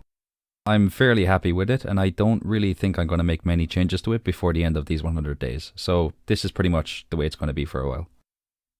Day 84, the final day of fall. Our morning begins with a phone call from the Hat Mouse. They want us to bring them coins so we can buy the hats they have for sale. I harvest all of the crops that have grown and turn the fall forage into 200 fall seeds. Everything I have in my inventory except the fall seeds gets thrown into my shipping bin. I head to the travelling cart and buy the last rare crow I need. Today is a certified exquisite day because of that. I head to the beach where Hayley is upset because she lost her bracelet that her great-grandmother gave her. After finding the bracelet beside Elliot's house, I give it to her. Hayley then hugs me for an uncomfortably long period of time considering I am married to Leah. I head to Sandy's shop and buy 500 beet seeds. Just like the garlic I harvested in my greenhouse, these 500 beet seeds will play a role in my winter plan. I return home to put my scythe and watering can in a chest, and then I head to the Skull Cavern. If I'm being honest, I am kind of annoyed with myself for ending the final day of the month with a Skull Cavern run, but there really isn't anything else we can do today, so we move. My friend said we moved to me last month, so I hope that's like a cool thing to say. Yeah. Also, just in case you're wondering, this script for this month alone was over 5,000 words long. This video is going to be like 90 minutes long. I'm really sorry about that. Like, I wouldn't be surprised if this ends up being the longest 100 Days of Stardew Valley video ever made. Actually, that might be kind of cool, actually. Regardless, I'm going to try to sort of condense winter a small bit. I don't want to go too much in detail anymore because, like I said, it's just taking up too much time.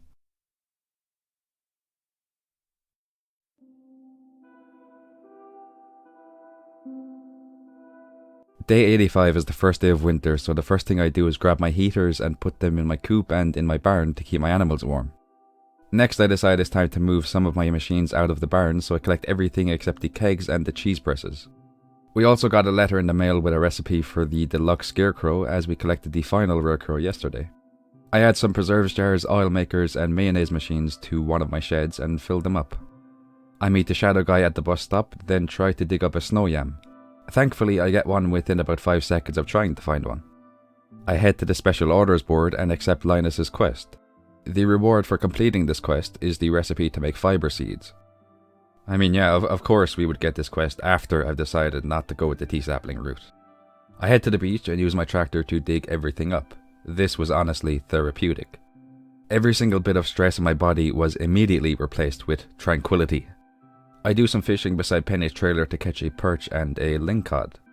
Next I head to the playground and receive the magnifying glass from the shadow guy. This is really good, now we can collect secret notes. I head into the community centre and donate the snow yam. Not only have we finished the winter foraging bundle, we have completed the community centre in its entirety. Next I watch my favourite cutscene in the entire game, the cutscene with Maru and her telescope. I unironically believe that the vibes in this cutscene are immaculate. Whoa. Let me try that one more time. I unironically believe that the vibes in this cutscene are immaculate.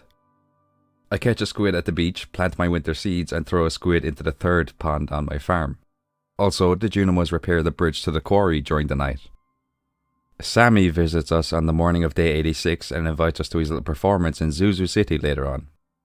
I take my winter forage out of a chest and make 10 winter seeds. That is slightly less than I was expecting. The community centre has officially been restored. I watch the cutscene and receive the Stardew Hero Trophy. Next I head to the quarry and demolish every rock and tree in sight. Then I participate in a little bit of horseplay. I realise that when I use my hoe on the ground, I get winter forage. But if I use my pickaxe on that same ground, it goes back to normal. I then use my hoe on the ground again and I receive more winter forage. I wanted to stop. I really wanted to stop, but I was hypnotised and I did this for about a minute straight. Anyway, enough of that hornswoggleism. It is time to go to Sammy's concert. As I watch the cutscene, I can't help but notice that Leah is not dancing with me. She is dancing with Elliot. I am not happy about this. It should have been me, not her. I should have been the one dancing with Elliot. I hate the glacier fish. I hate it so much. The rest of the day is spent in the Skull Caverinos. On day 87, my wine has reached silver star quality, so I take one of them out of the cask.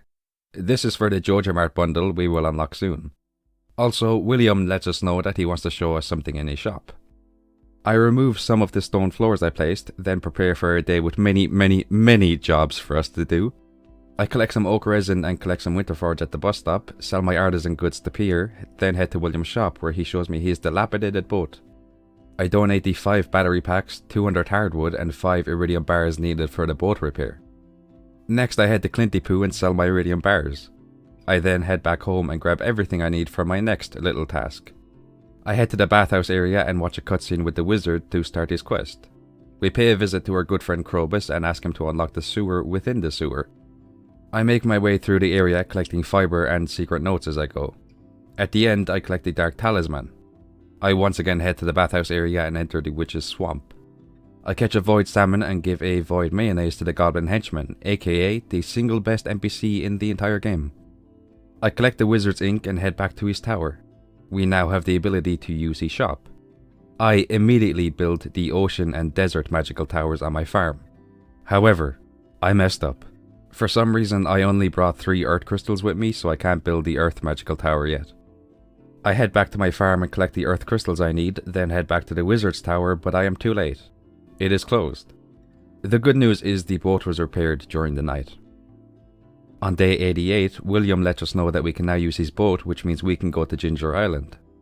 I collect some items from my chest that I will be using on the island, then find not 1 but 2 nautilus shells at the beach. That makes me feel jolly. I buy a ticket to Ginger Island, which is weird because I am the reason why the boat is even working. I do not understand why William makes me pay 1000 G to use it. Anyway, on Ginger Island I begin to collect as many golden walnuts as I possibly can. For the sake of saving a bit of time, I won't go too in detail with the whole golden walnut thing. I watched like 5 different guides on how to find them all before this, so I'm basically speedrunning collecting all of them. The plan is basically to collect all of the walnuts hidden in the ground and in bushes and things like that, then spend the rest of the day collecting as many of them as I can in the volcano dungeon. On day 89, it is finally time to reveal my plan for the garlic I harvested last month. I put it into a seed maker so I collect the 1 seed it produced. I head to Joji Mart to say goodbye to it and also to wonder why the final bundle isn't available yet. I head to Williams and buy a lead bobber and some bait. I head to Ginger Island and spend some time fishing for golden walnuts and the lionfish. Then I do a bit of lollygagging in the volcano dungeon, collecting journal scraps, golden walnuts and hopefully getting a pineapple seed from an enemy called Hothead. I also found a dragon's tooth, which is pretty cool. Thanks to a journal scrap I found, I am able to dig up the spot that contains an ostrich egg and a golden walnut. After unlocking the island farmhouse, I plant my melon, garlic, wheat and pineapple seeds. The melon, garlic and wheat are needed for a little quest on the island. I also need to ship a pineapple. I also plant my 500 beet seeds. On day 90, I water my croparinos and shake the trees to see if I can find a golden coconut. I also destroy the ground in the name of science. Okay, no, I did it to see if I could find anything cool. I head back to Pelican Town and do some fishing in the mines to finish off Linus's special order. I only need 6 or 7 pieces of trash, so it doesn't take too long. After that, I spend the rest of the day in the Skull Caverns collecting secret notes. On the morning of day 91, I decided it's time to finish the museum collection.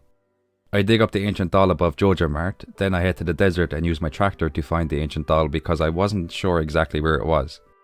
I head to the museum and donate the final 2 artifacts and nothing happens.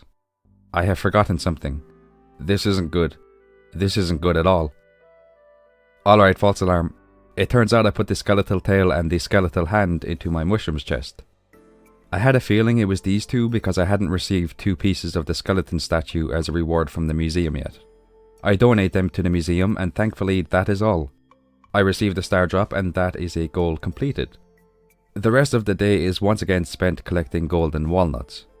I still had a good bit of iridium ores and bars in my shed last time I checked, so I think I'll be fine not going to the Skull Cavern for a few nights. On day 92, I take something very important out of a chest. A golden coconut. I head back to Pelican Town and go to the special orders board. Pierre wants 25 gold star vegetables. This is great timing because we've got 500 beets growing on our island farm. Now it is time for the Festival of Ice. The travelling cart is there, but they're not selling anything I need right now. The fishing competition starts and I decide to throw the competition. William has been incredibly kind to us since the day we arrived in Pelican Town, so he deserves to have his moment. Winning the fishing competition is a bit like playing Call of Duty with your younger sibling and actually taking it seriously. It's just not right. I feel a deep sense of pride watching William be announced as the winner. From now on, I will be referring to him only as King William because he truly is one of the best people I have ever met. On the morning of day 93, I decide to throw some artisan goods into my shipping bin. I harvest my winter forage and make 70 winter seeds, then plant all of them. I head to Clinty Bear's shop and crack open a golden walnut, receiving a golden coconut. Wait, no, that's not it. I crack open a golden coconut, receiving a golden walnut. I collect all of my coconuts from a chesty westy and head to Ginger Island to collect golden walnuts and get a start on collecting the items we need for the field office later on. On day 94, I unlock the Island Trader. 2 important things occur here. The first is I trade my coconuts for 10 golden coconuts. The second is I spot the mango and banana tree saplings. At this point, I realize I need to ship a mango and a banana for the shipping collection. The problem is that mango and banana trees take 28 days to produce fruit after you plant them. This is not good. I head to Clint's and crack open my 10 golden coconuts. The good news is the last golden coconut gave us a banana sapling. The bad news is 4 of these 10 coconuts gave us the fossilized skull. I have been hoodwinked. I return to my farm and plant my new banana sapling. When it rains on Ginger Island, a bird will spawn in one of 4 locations. If you find this bird, it will drop a gem. We need to collect all 4 gems to complete a puzzle and receive golden walnuts. After collecting the first gem, I place it on a podium in the puzzle area. I head to the sewer within the sewer and catch the slime jack, then I head back to my farm and make kegs and tea saplings and throw the tea saplings into my shipping bin. Before the day ends, I place more kegs into a shed and place various fruits and vegetables into kegs and preserves jars. On day 95, I decide to collect the rest of my Silver Star wine and throw it into my shipping bin. I also make 3 rain totems and use one so it will rain tomorrow. Then I realize that was a scallywag maneuver. We wanted to rain on Ginger Island, which means we should have used it on Ginger Island. After making a replacement rain totem, I head to the Wizard's Tower and build the Earth Magical Tower. That is 3 of 4 magical towers built. All we need now is the Island Magical Tower. On Ginger Island, I very carefully harvest my beets because I don't want to accidentally harvest the garlic and wheat that has grown. I need to show these to the frog in the cave beside my house, but first I need to show him the melon and it hasn't grown yet. If that doesn't make any sense to you, don't worry, it will make sense soon, I promise. I then use my rain totem properly this time and go fishing. I manage to catch the blue discus. Once again, the rest of the day is spent collecting golden walnuts. Also, a bolt of lightning struck the old Joja Mart during the night, which means we can now complete the final bundle. On day 96, I collect the second gem required for the puzzle, use another rain totem and make 5 flute blocks. I use these 5 flute blocks to complete the mermaid puzzle and receive some more golden walnuts. I bring the second gem to the puzzle room, repair the bridge to the dig site, destroy all the rocks there, dig up the ground and help the scientist escape from the cave he was trapped in. I collect some more golden walnuts around that area, then complete the island surveys for 2 more golden walnuts. The word walnut has lost all meaning for me at this point. I donate what I have on me to the island collection, I think that's what it's called, collect some more donatable items from my chests, and of course I donate them. I receive some golden walnuts and a mango tree sapling as a reward. I plant that sapling on my farm, then I head back to Pelican Town and drop 25 gold star beads into the box of Pierre shop to complete the special order. I spend the rest of the day cleaning up the remaining friendships I need to max out. At the last minute, I remember I can now donate items to the final bundle. I head over there and donate a dinosaur mayonnaise, a prismatic shard, a gold star void salmon, a silver star bottle of starfruit wine, and a caviar. The final Junimo does a cute little wave before they leave. That was a nice way to end the day. Surprise, surprise, on day 97 I am back on Ginger Island. I collect the third gem from a bird, place it in the puzzle area and use the final rain totem. Back in Pelican Town, Lioness is relaxing. In the lake. During winter. Lioness is an interesting critter. I can't believe I'm saying this during winter, but I spend the rest of the day in the Skull Caverns. I thought we'd be finished with that place by now. I have once again returned to Ginger Island on day 98. The final bird is located just in front of the boat, which makes things easy for us. I bring the topaz to the puzzle area, completing the puzzle and earning some golden walnuts. I head to my farm and show 3 crops to the frog in the cave beside my house. For some reason, this frog is very fond of the melon, garlic and wheat that I've grown. Honestly, the goblin henchman might actually be my second favourite character behind this frog. In total, we receive 15 golden walnuts for doing this. I throw the crops into my shipping bin, get a golden coconut from a tree and enter Mr. Blue's walnut room. I take a look at his quests. I think it is only fitting that we do the Skull Cavern quest, considering the fact that it is pretty much a home to me now. I also harvest a taro root and throw that into my shipping bin too. I warp home, then head to the Skull Cavern to do Mr. Blue's quest. But it also gives us the opportunity to collect radioactive ore. This is good for several reasons. We need to ship a radioactive ore and a radioactive bar for the shipping collection. Radioactive bars are also worth 4,500 gold because we picked the blacksmith perk when we reached level 10 in mining. I reached floor 100, completing both of Mr. Blue's quests to reach floor 100 of the Skull Cavern. We unlocked the original quest when we read a secret note telling us that somebody is waiting for us on floor 100 of the Skull Cavern. Back on my farm, I throw everything except my ores and coal into the bin of shipping. On the morning of day 99, I throw some animal products, artisan goods and various bars into my shipping bin so we can get closer to the 10 million gold we need to make the gold clock. I head to Ginger Island and harvest a pineapple which I throw into my shipping bin, then accept another quest from Mr. Blue. This time I decide to do the exact same quest. I have grown attached to the Skull Caverns. I've got 40 blue gems, so I buy the Aquatic Sanctuary, which is basically a really big fish tank, and blue seasoning. I get on the boat and head back to Pelican Town. I drink a coffee and eat a spicy eel and a magic rock candy, then bulldoze my way through the Skull Caverns down to level 100, fueled by nothing but complete and utter willpower. With that quest completed, I head to the night market and do some fishing. I catch the midnight squid, the spookfish and the blobfish. I even made it look a little bit cinematic for the blobfish because it's the last fish we need to complete the fishing collection. Also, after everything we sold today, we made almost 700,000 gold. I start day 100 with a little bit of a flex. I put all 5 of the legendary fish into the Aquatic Sanctuary. Next I make a gold star seafoam pudding by using the blue seasoning I bought yesterday. We still need a bit of gold to be able to afford the gold clock, so I take all of my bars and head to Clint's. I actually recorded some live commentary for this next part because I figured I should show my reaction to me finally reaching 10 million gold. I will play that for you now. I think we might be like 80,000 gold short after this, but we can sell some things to Pierre to make up for that, so it's not too bad. It's not the end of the world, basically.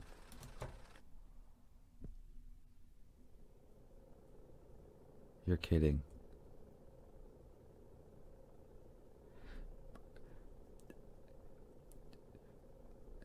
I don't believe it. No, I don't believe it. No.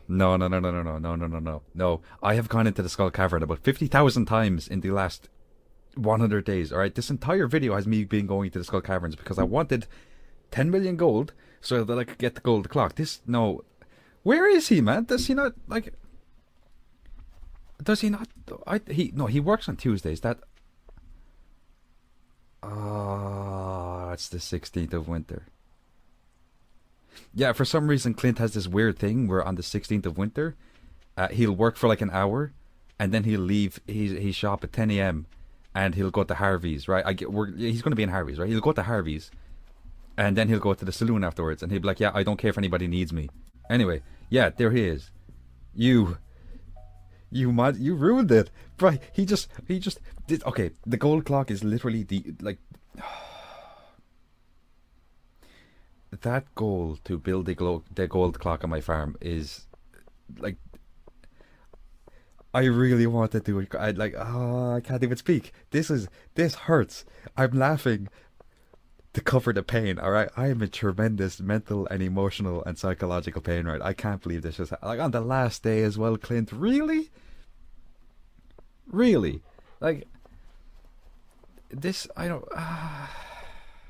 I'm just... Okay. There's... Okay, maybe I could sell a lot of things to Clint, or to Pierre to make money. I don't know if I have time. Okay. I immediately start taking the crops from the previous month out of my chest. I head to Pierre's and sell them, but I'm still just under 200,000 gold short. I go back to my farm and collect everything I can. I am panicking right now. I really, really want that gold clock. After eating a spicy eel and drinking a coffee, I make one final desperate run to Pierre's. But alas, I am too late. Pierre, despite being at the counter, will not serve me. I am flabbergasted. But then a hero emerges.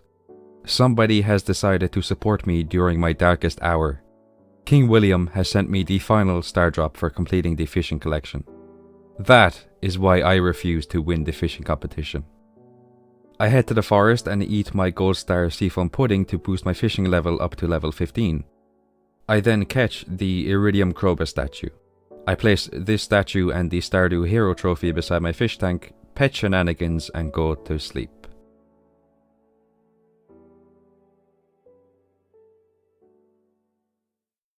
I start day 101 by taking a moment to gather my surroundings. At this point it has been around a week since I played this game, so I need to get back into the scallywag mindset. Our day officially begins with some good news as Pierre has sent us the mini shipping bin in the mail. This is very good. I end up putting it in my bedroom, so if we need to sell something at the very last minute, we can do it pretty easily now. Next, I take some time to say hello to all of my animals. The barn is still a bit cluttered with kegs and cheese presses, and my animals deserve better than that, so I pick them all up. I head into the shed with my kegs and preserves jars and start clearing it out. Then, I fill that shed up entirely with kegs. Next, I remove the oil makers, looms, and mayonnaise machines from another shed.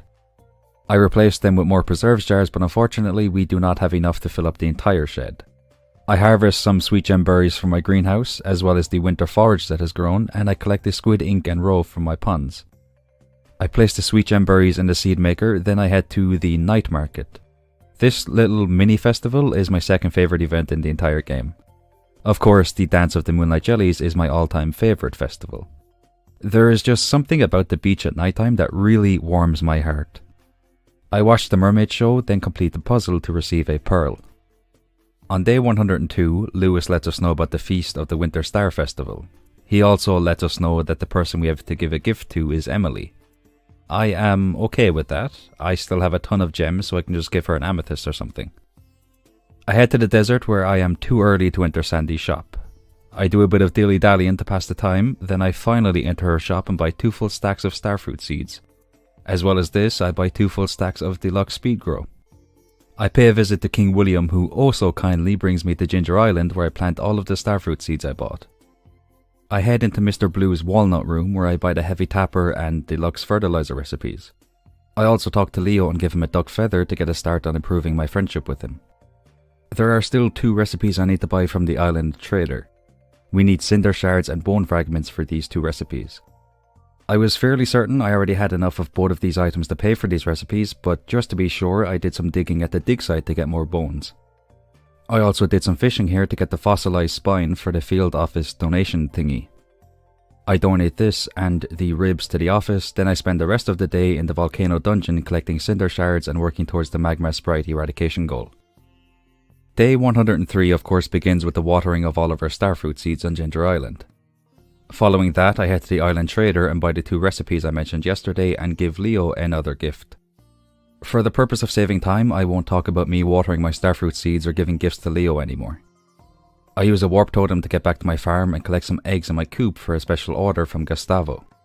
At this point I've collected enough eggs for the quest, but I won't have enough to put into his fridge. I harvest the ancient fruit in my greenhouse, plop them into my seed maker and buy a single egg from the travelling cart. I head to the saloon to drop off the eggs when I realize that we have just hit the jackpot. Gustavo is not in the saloon, which means he is on Ginger Island, which means we can buy a recipe from him. I make a beeline for King William's shop and head to Ginger Island where I immediately buy the tropical curry recipe. This is fantastic. There have been times in the past where I spent months in game waiting for Gustavo to go to Ginger Island so I can buy that recipe, so this was really, really lucky. Back in Pelican Town, I head to Clint's shop to buy coal so I can make more preserves jars, but his shop is closed. Day 104 begins with a letter from Abigail. She wants to show us something. Yeah, we're going to ignore this one. I am not ready for the emotional damage it will cause me. I collect the last 2 eggs I need for Gustavo's special order for my coop, then I head to the secret woods and meet a bear. Also, there are a lot of things we have to do today, so I need you to bear with me. I head to Clint's and buy a full stack of coal, which I use to make 27 preserves jars. This is not enough. I buy a couple stacks of wood from Robin and make another 40 preserves jars, giving us a total of 67. I also decide to get the community upgrade. Basically, we are paying Robin to build a house for Penny and Pamela. I head into the saloon to drop off the final 2 eggs, completing the special order. I know I said I wouldn't talk about Leo anymore, but he was feeling sad today, which broke my heart. Poor kid. The rest of the day is spent defeating magma sprites in the volcano dungeon. I take a quick break during this and head to the Pirate Cove to play darts. If we get a score of 301 3 times, then we get 3 golden walnuts. After completing this, I head right back to the volcano dungeon for the rest of the day. Day 105 again begins with some good news. After warping back to Pelican Town, I receive a mini fridge from Gustavo for completing his special order. I head into my preserves jar shed and fill it up with the preserves jars I made yesterday. Then I throw my remaining machines into the empty shed.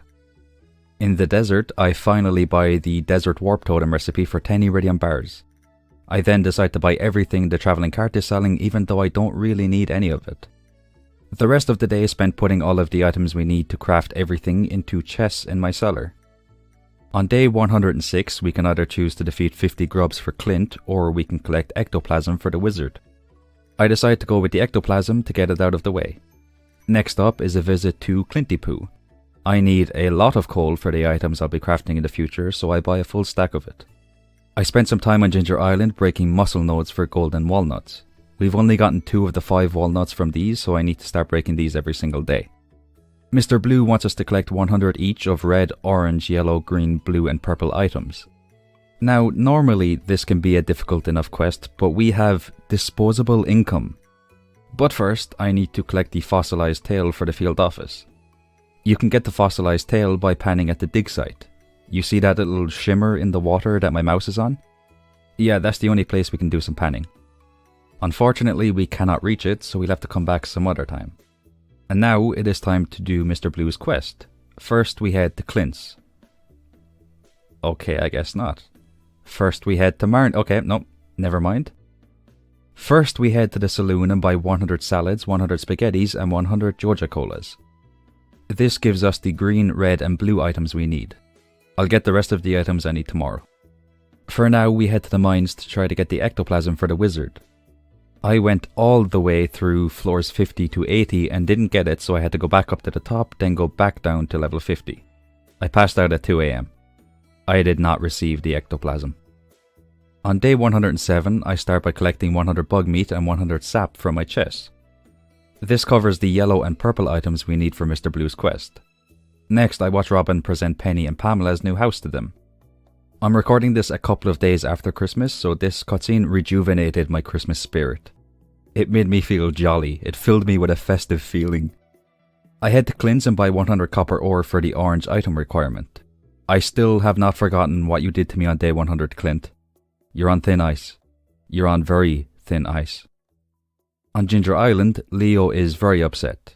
I won't say why because I don't want to spoil his backstory before we get to the cutscene where he actually talks about it. But can you guess who showed up to support Leo? That's right. The man, the myth, the used car salesman, King William.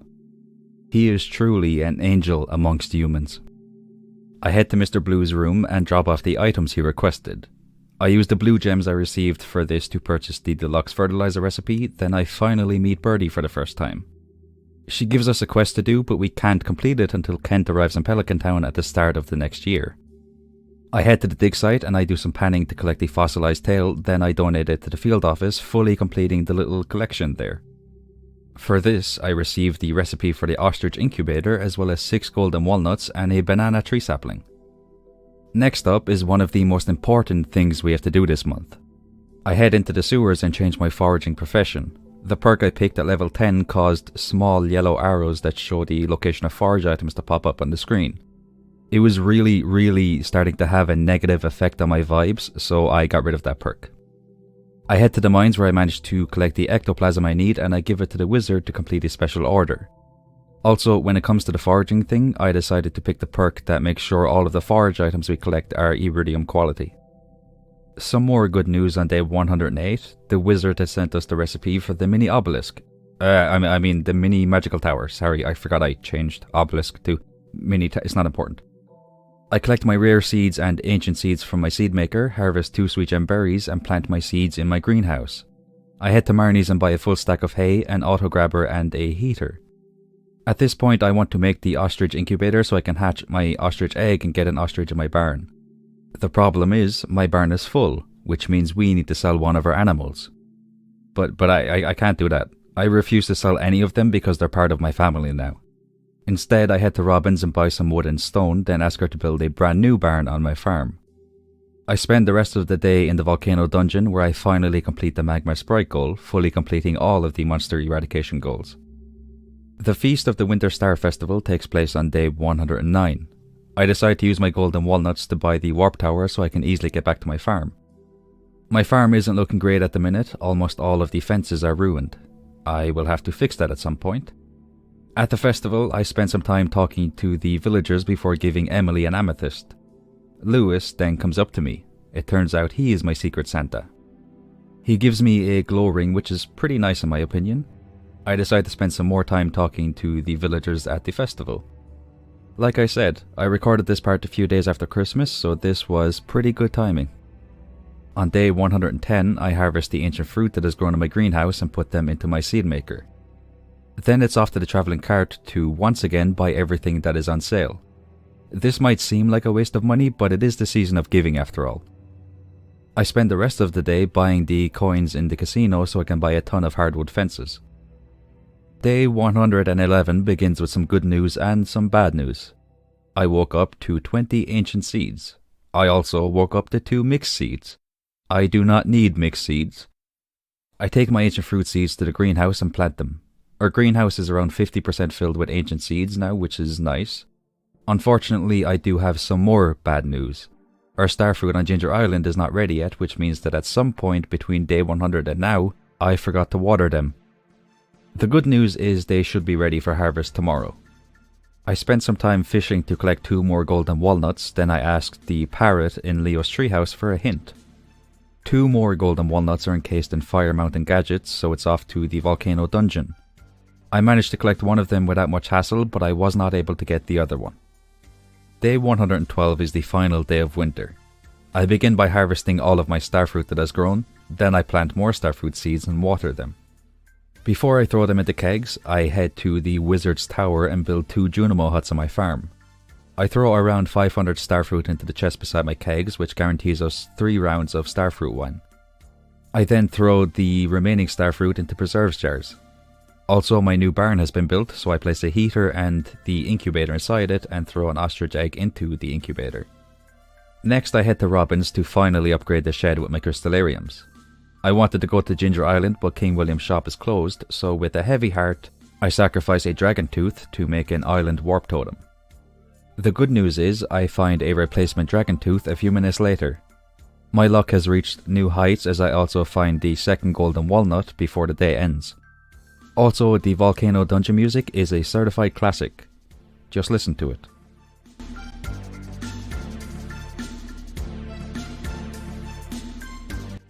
I head back to Pelican Town and for the final time, I dig up a ton of winter forage. And with that, our first year in Pelican Town has come to an end.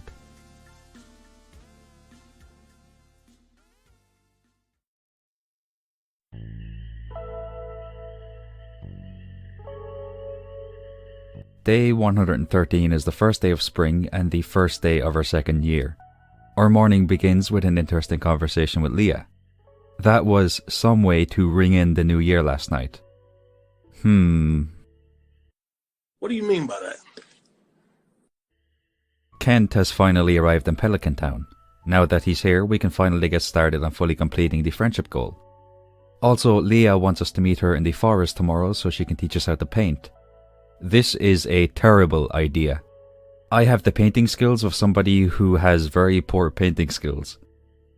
Our farm is looking very cluttered right now because of all of the new wood and stone and weeds that have appeared.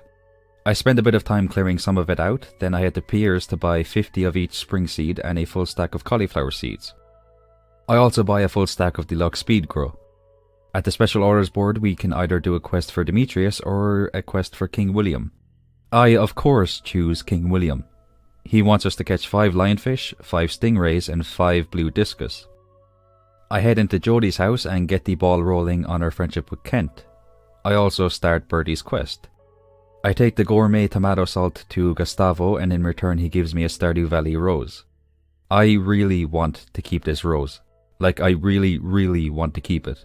But we do have to give it away in order to do this quest, so with a heavy heart I give it to Sandy in exchange for an advanced TV remote. The recipient of this wonderful piece of technology is George, who gives me an Arctic shard. I then give that to the wizard, who gives me a wriggly worm. Okay, forget about the rose. I really want to keep this worm, but I can't, I shan't, and I won't. I give the worm to King William. If I had to give it away, at least it's going to him. He gives me the final item I need for the quest, which means I need to go to Ginger Island. King William's shop is closed, so I make an island warp totem and head towards Birdie. Unfortunately, we got there too late.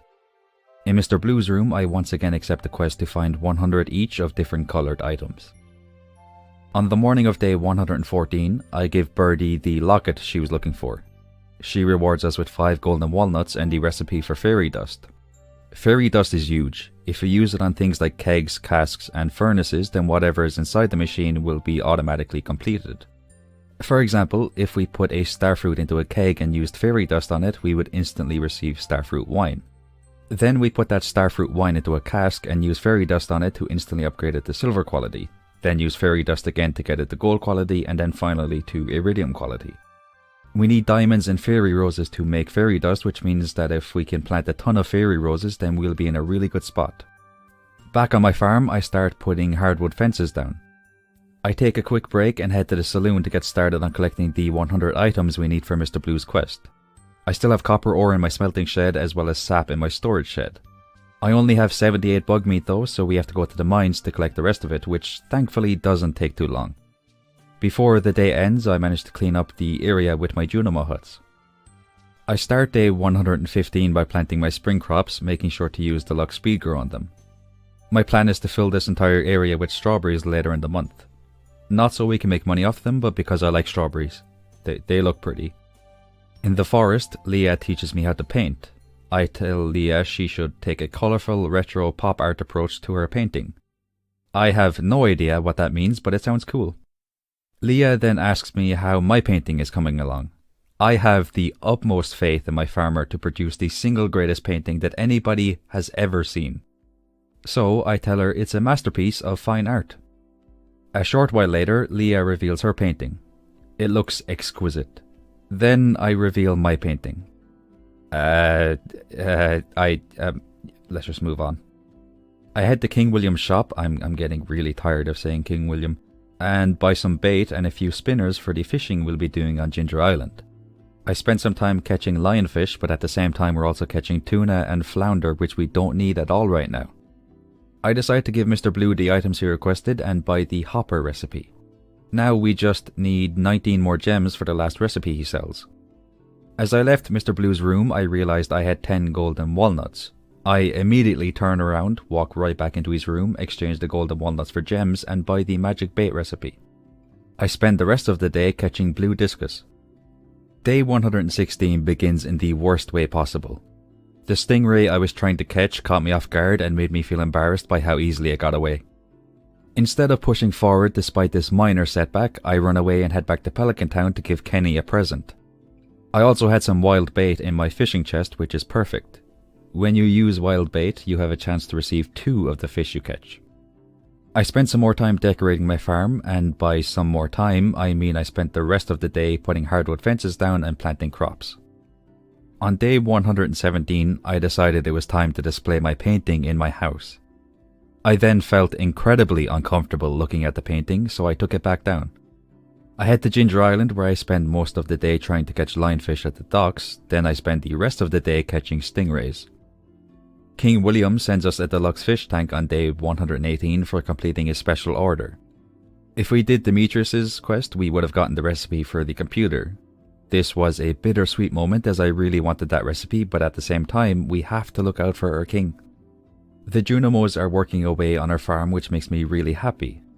I wish you could give them a starfruit or something as a way of saying, "Come here to me, you're doing a great job. Thank you." I harvest some ancient fruit in my greenhouse, and at this point I think the next time I'll mention my ancient fruit is when I have completely filled up my greenhouse with them. I head to Robin's and ask her to build a few shortcuts in the town. If you haven't seen these shortcuts before, I'll make sure to explain them at some point during this month. After buying a few stacks of wood, I head to the cinema and buy 2 tickets. I give the ticket to Kenny so that I can make some more progress on his friendship. I spend the rest of the day putting the items we need for the various cooking recipes into my fridge and mini fridge. It's raining on day 119, which means the Junimos won't harvest any of the crops. I was tempted to harvest the crops myself, but I decided to leave them alone. Maybe the Junimos really enjoy harvesting crops, and I don't want to take that away from them. Our first batch of starfruit wine is ready, so I make 99 casks and fill my cellar with them. Iridium quality starfruit wine sells for 6,300 gold if you pick the artisan perk at farming level 10, so this is going to be our money maker. I head to Ginger Island and plant some summer seeds. The reason for this is I sold pretty much all of our summer crops on day 100 when I was trying to make enough money to buy the gold clock. So now we need to grow all of those crops again for cooking recipes. I honestly cannot remember the last time I got a golden walnut out of one of these mussel nodes. The parrot in Leo's house lets us know that there is still 1 golden walnut left inside of these mussel nodes, so we need to keep breaking them.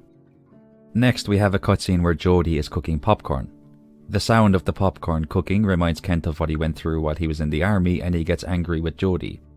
But when we tell him he shouldn't blame Jody, he apologizes to her. After the cutscene, he also apologizes to us. I would marry him if I could.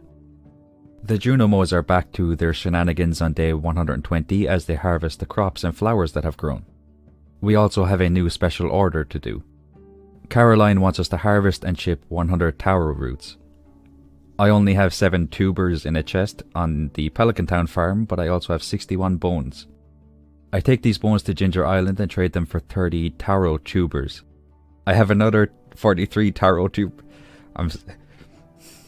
I have another 43 taro tubers, that is very difficult to say, in the chest on my island farm, giving us a total of 80 taro tubers. When I dug up this artifact spot, I got a golden coconut. For some reason I thought it was a golden walnut, and I was tremendously confused but also incredibly happy. Then I realized it wasn't a golden walnut, and I was very disappointed.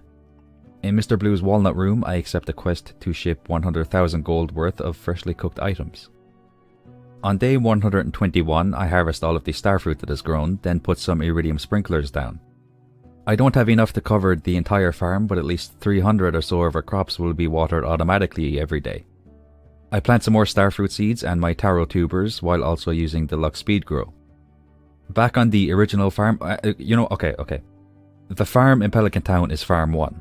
The Ginger Island farm is farm 2. I don't know if I'll stick with that, but let's just see what happens. Back on farm 1, I put my starfruit into preserves jars and kegs before taking some crops out of the Junimo huts and putting 2 of them into my fridge. Yeah, our 2 fridges are full, so we need to get another mini fridge. Robin sells them, but it's Tuesday, so she won't be in her shop today. I head to the saloon and buy 669 coffees from Gustavo. Then I head to Ginger Island and make 223 triple shot espressos and place them into my shipping bin. I spend the rest of the day in the mines collecting bones so I can trade them for more taro tubers. Also, those triple shot espressos sold for 100,000 gold, which means we completed the quest to ship 100,000 gold worth of freshly cooked items. On the morning of day 122, our ostrich has finally arrived. I wanted to call it Bamboozlement, but the name was too long, so I ended up calling it Hen Boward instead. I spent some time decorating my animal area, but then I realized I'm not entirely happy with how it looks. I head to Robin's and move some of the buildings around, then I ask her to upgrade my barn. Next up on the agenda is to head to Ginger Island and trade bones for the last few taro tubers we need. Also, our banana tree has finally produced a banana. This is absolutely marvelous. I plant my new taro tubers and then it finally happens. I break a mussel node and get a golden walnut. I was so excited that I didn't know which emoji to use, so in the end I didn't use any emojis. But rest assured, I am absolutely ecstatic right now. I do have some unfortunate news though. Howdy, Dowdy and Gabriel must be taken off the farm while I do some more decorating. This absolutely broke my heart, but I will find a new spot for them. The rest of the day is spent putting some finishing touches on my animal area. Day 123 is the single most important day so far. Howdy, Dowdy and Gabriel have been placed inside the souvenir room so that they will live forever. I am incredibly grateful for all of the hard work they put in. Next up is our weekly cinema date with Kenny, but before we watch the movie there is something I must do. I played a crane game because I really want those little Junimo plushies. But I don't just want a single Junimo plushie, no. In fact, I don't even want one of each different coloured Junimo plushie. I want 2 of each coloured Junimo plushie. Fueled by the desire to make my home look pretty, I managed to do this. But that is not all. I also got the Brave Little Sapling movie poster. After I finish up playing the crane game, my happiness reaches new heights as I realise that I still have the movie with Kenny to look forward to. After the movie, I return home to proudly display all of my Junimo plushies as well as the movie poster. Today was the most exquisite of days. On day 124, I head to Robin's to buy wood, stone and 2 mini fridges. I also ask her to upgrade my barn for the final time. As in the actual final time. I'm pretty sure I said that before, but this is the actual legitimate final time I'll be upgrading any barn or pretty much any building on my farm. I promise. Farm 2 is looking, it's looking alright. After a few more rounds of planting and harvesting starfruit, I'll start working on decorating this farm too. I head into the jungle and place a banana on an altar and receive the final 3 golden walnuts. I felt genuinely relieved when I realised we collected all 130 golden walnuts. Back on farm 1, I fill up one of my new mini fridges with some more crops. At this point, all we need to do to unlock the cooking recipes we need is to watch the Queen of Sauce show every Sunday and get Kent and Leo's friendship up. So we are in a really good spot right now. How many times have I said that actually? We're in a really good spot right now. I've lost count. I head to Sandy's shop and buy 25 rhubarb seeds. I plant all but one of these seeds on my farm. At the end of the day, Leah wants to have a baby. I need to think of a really good name for that baby. Day 125 is the annual egg festival. Before the festival starts, I harvest some cauliflower that has grown and take the fresh starfruit wine and jelly and put them into the chest beside my casks. Then it's off to the egg festival. I spend some time talking to all of the villagers before starting the egg hunt. As soon as the egg hunt began, I continue talking to all of the villagers. Abigail can win this one. She deserves it. I'm just happy to be here, to be honest. Before the day ends, I remove my green beans. I won't be planting my strawberry seeds tonight because I left all of my deluxe speed grow in a chest on Ginger Island. Speaking of Ginger Island, on day 126, I harvest some crops on farm 2, collect my deluxe speed grow and return to farm 1. I'll be honest, this whole farm 1, farm 2 thing is starting to make me feel lackadaisical. I plant around 400 strawberry seeds and I'm pretty sure this has earned us the right to call ourselves a strawberry farmer. I really like strawberries, so I'm feeling really good right now. But we'll probably become like an ancient fruit farmer in the future, so I'm gonna treasure this while I can. I didn't do much for the rest of the day, but remember those shortcuts I asked Robin to build? I will show them to you now. The first shortcut connects Leah's house to the beach. The second shortcut connects the tide pool area on the beach to the museum. The third shortcut connects the area just north of Joji Mart to the quarry. The fourth shortcut is a little bridge that connects the Adventurers Guild to the island in the centre of the mountain lake.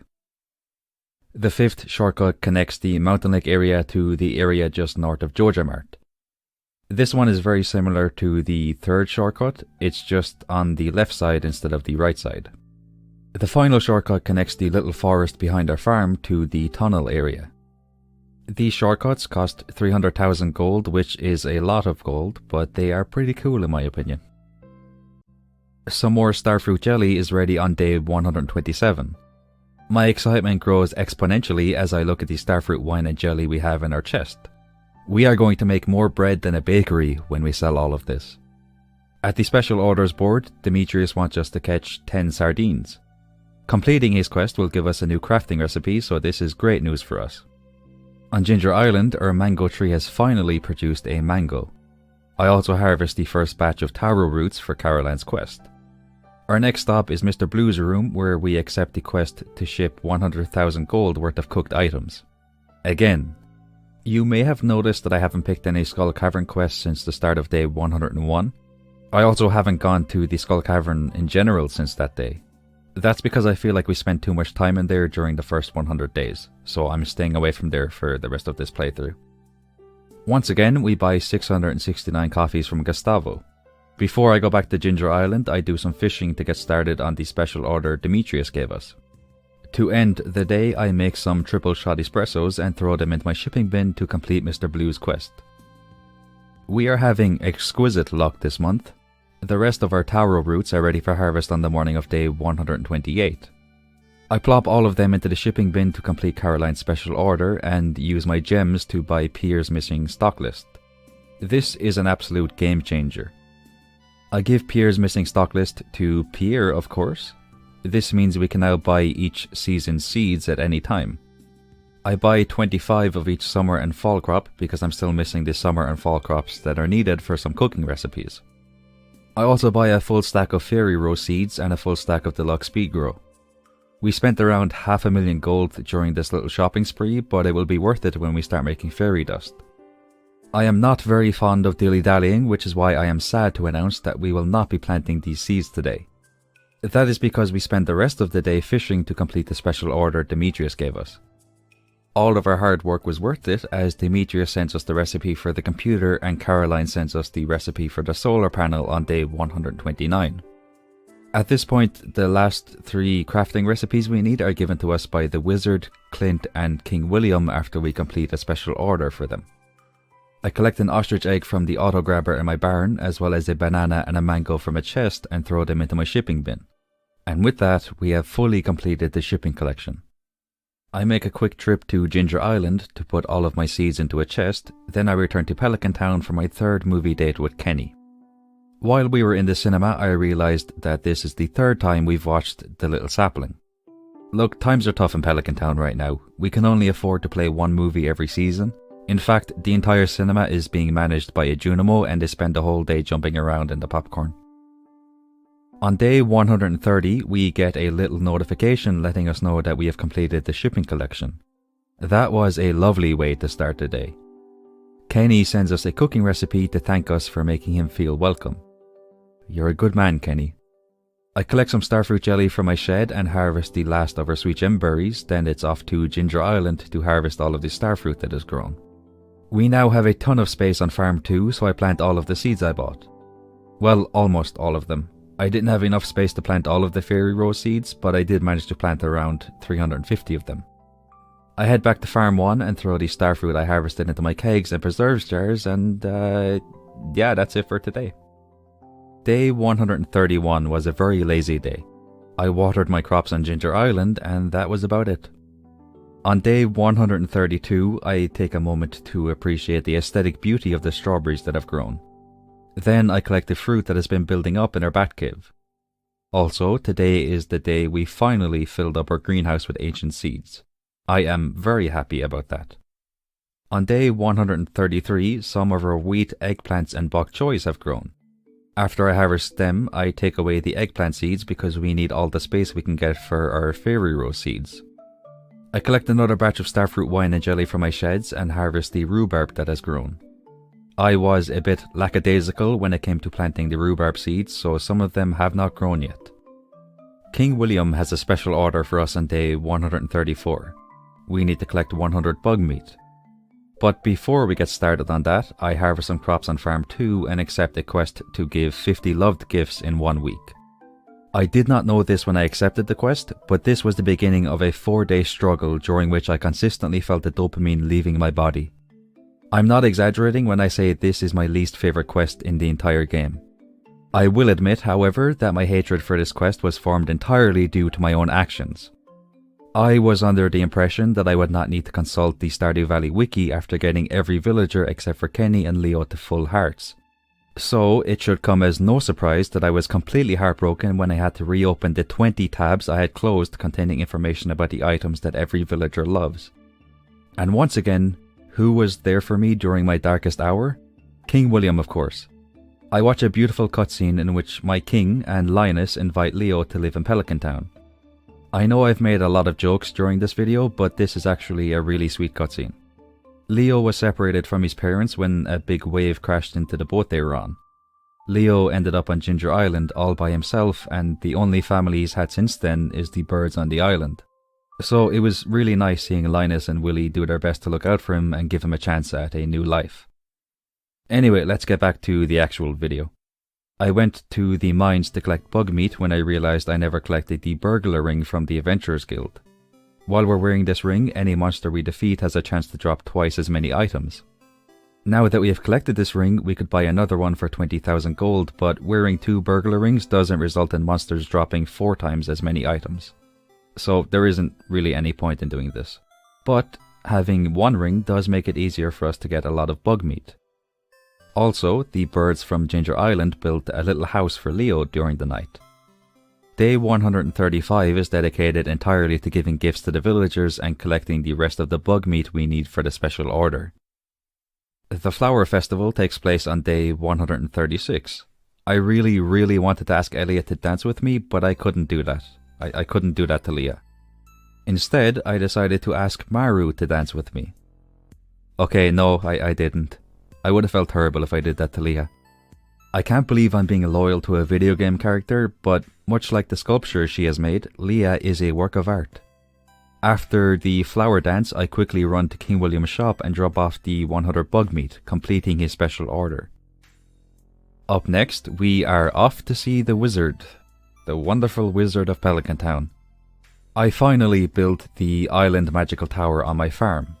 I then immediately regret where I put the tower, so I move it to a different spot. I can't explain why, but it just looks nicer like this. I give George a leek, which ends up being the 50th and final gift I had to give out for Mr. Blue's quest.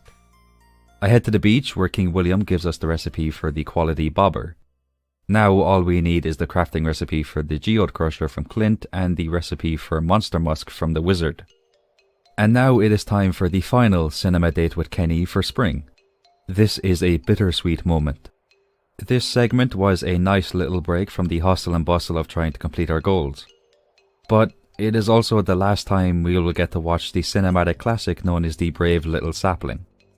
On behalf of everybody watching this video, I would like to thank the whimsical little sapling for keeping us entertained during this month.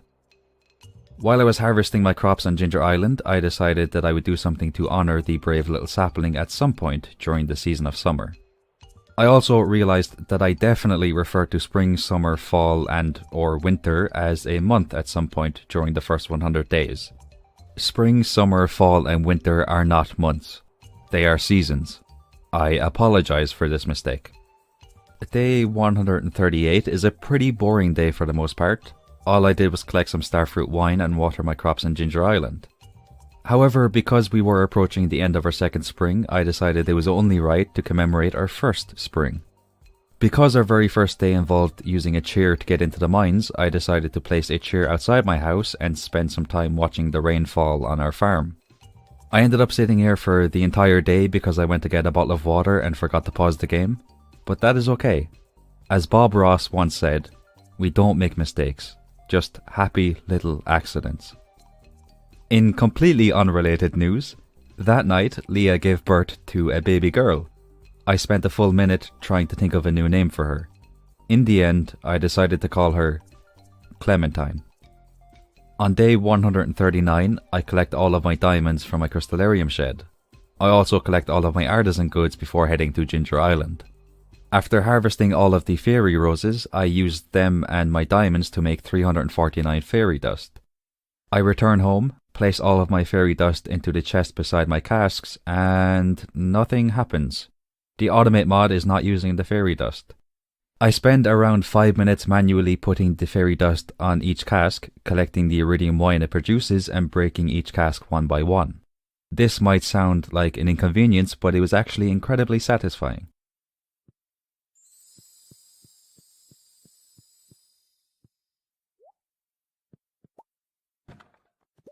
I still have some fairy dust left over after removing every cask, so I put a few of them back down, put a chest beside them, and used the remaining fairy dust.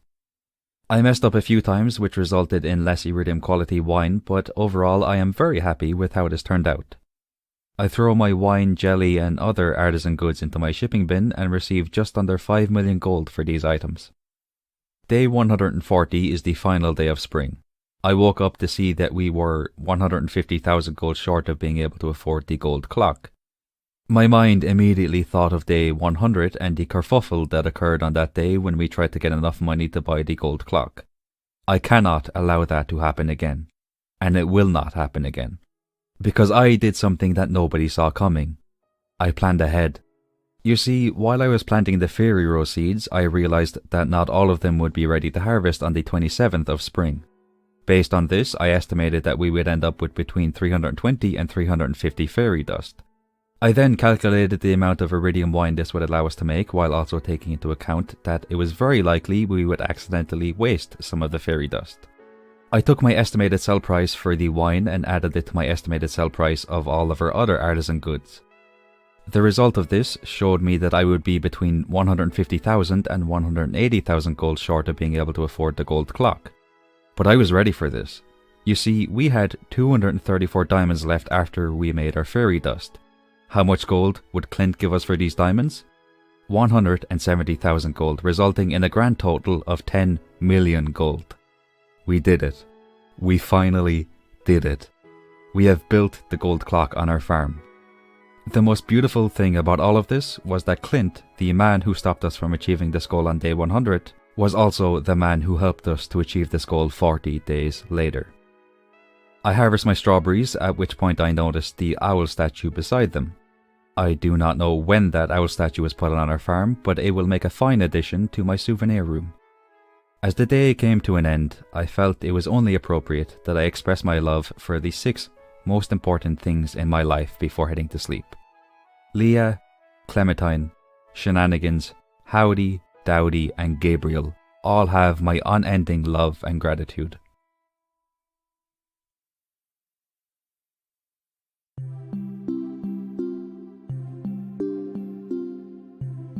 Day 141. Our greenhouse is completely full of ancient fruit, so it's time to expand our ancient seed territory. We have a total of 206 ancient seeds, so we'll put them to use later on.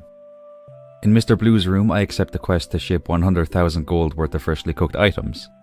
At this point, I am seriously considering not doing these quests anymore. I also bought the key to the town for 20 gems. I head back to my farm and plant my ancient seeds along with some deluxe speed grow. At this point, you can just assume I'll be using deluxe speed grow anytime I plant crops. We have a chance at redemption as the wizard wants us to bring in prismatic jelly once again. We failed this quest last time we accepted it, so that cannot happen again. I make a quick trip to the desert to buy starfruit seeds, but I can only buy 66 of them because I forgot one important detail. We are broke. I plant these starfruit seeds, then head to the mines to see if a prismatic slime will show up. I spent at least 7 minutes going down to level 5 looking for a prismatic slime, going back up to the top floor, then going back to level 5. The prismatic slime did not appear. This was a disappointing end to a good day. On day 142, I collect some strawberries from a Junimo hut and some starfruit from my keg shed. I sell these to Pierre, then it's off to the mines once again. I spent so much time in here that I had to consult the Stardew Valley wiki to see if I was doing something wrong. The wiki told me that there is a 1.2% chance for any slime in the mines to be a prismatic slime. The chance for a prismatic slime to appear is also affected by our daily luck. I could go and get some food that will increase our luck to maybe make this a bit easier, but I want to experience the highest form of pride and accomplishment, so I will not be doing that. I leave the mines empty-handed, but rest assured, I will be back. I head to the saloon and buy 530-ish coffees. This is not enough to make the 223 triple shot espressos we need for Mr. Blue's quest. I head back to the mines and spend the rest of the night in there. Once again, I emerged from the mines empty-handed. Actually, I didn't emerge from the mines. I passed out in there at 2 AM, but you get the point. On day 143, I take the rest of my strawberries and some blue jazz flowers out of a Junimo hut and sell them to Pier. Then it's off to the mines. At this point, I must have seen around 200 slimes, so I cannot express just how miserable I am right now. I almost gave up, but the thought of receiving a crafting recipe from the wizard kept me going. And then, it happened. At 6 PM, I made my way back to level 5, and out of the corner of my eye I saw the most beautiful, radiant, mesmerizing thing I have ever seen in my entire life. I saw the prismatic slime. I defeated and received 2 prismatic jellies because I was wearing the burglar ring. I head to the saloon and buy some more coffee, then I use the teleportation circle thingy in the witch's hut to get to the wizard tower. I give the prismatic jelly to the wizard, then return home to make triple shot espressos, which I throw into my shipping bin, completing Mr. Blue's quest. Day 144 starts in a delightful way. Leo sends us a cooking recipe and the wizard sends us a crafting recipe. Also, George sends us some stone. Thank you, George.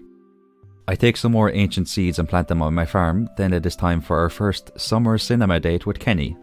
I may have reached full hearts with him, but I'm not ending our cinema shenanigans just because of that. I want to commemorate this special occasion, so I played a crane game to get the Journey of the Prairie King movie poster. Myself and Kenny then have a jolly good time in the theatre as we watch the Prairie King movie.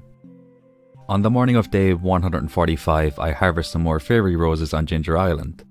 We're not going to be making fairy dust anymore, or at least for a while, so I'm basically waiting for the remaining fairy roses to grow so I can start decorating my Ginger Island farm. I return home and decide to start making all of the craftable items I can make right now, which is all of them except the geode crusher because I don't have the recipe for that yet. Just when I thought I had crafted everything, I realized I completely skipped the 4th page of items. I need diamonds, hardwood and iron bars to make some of these items.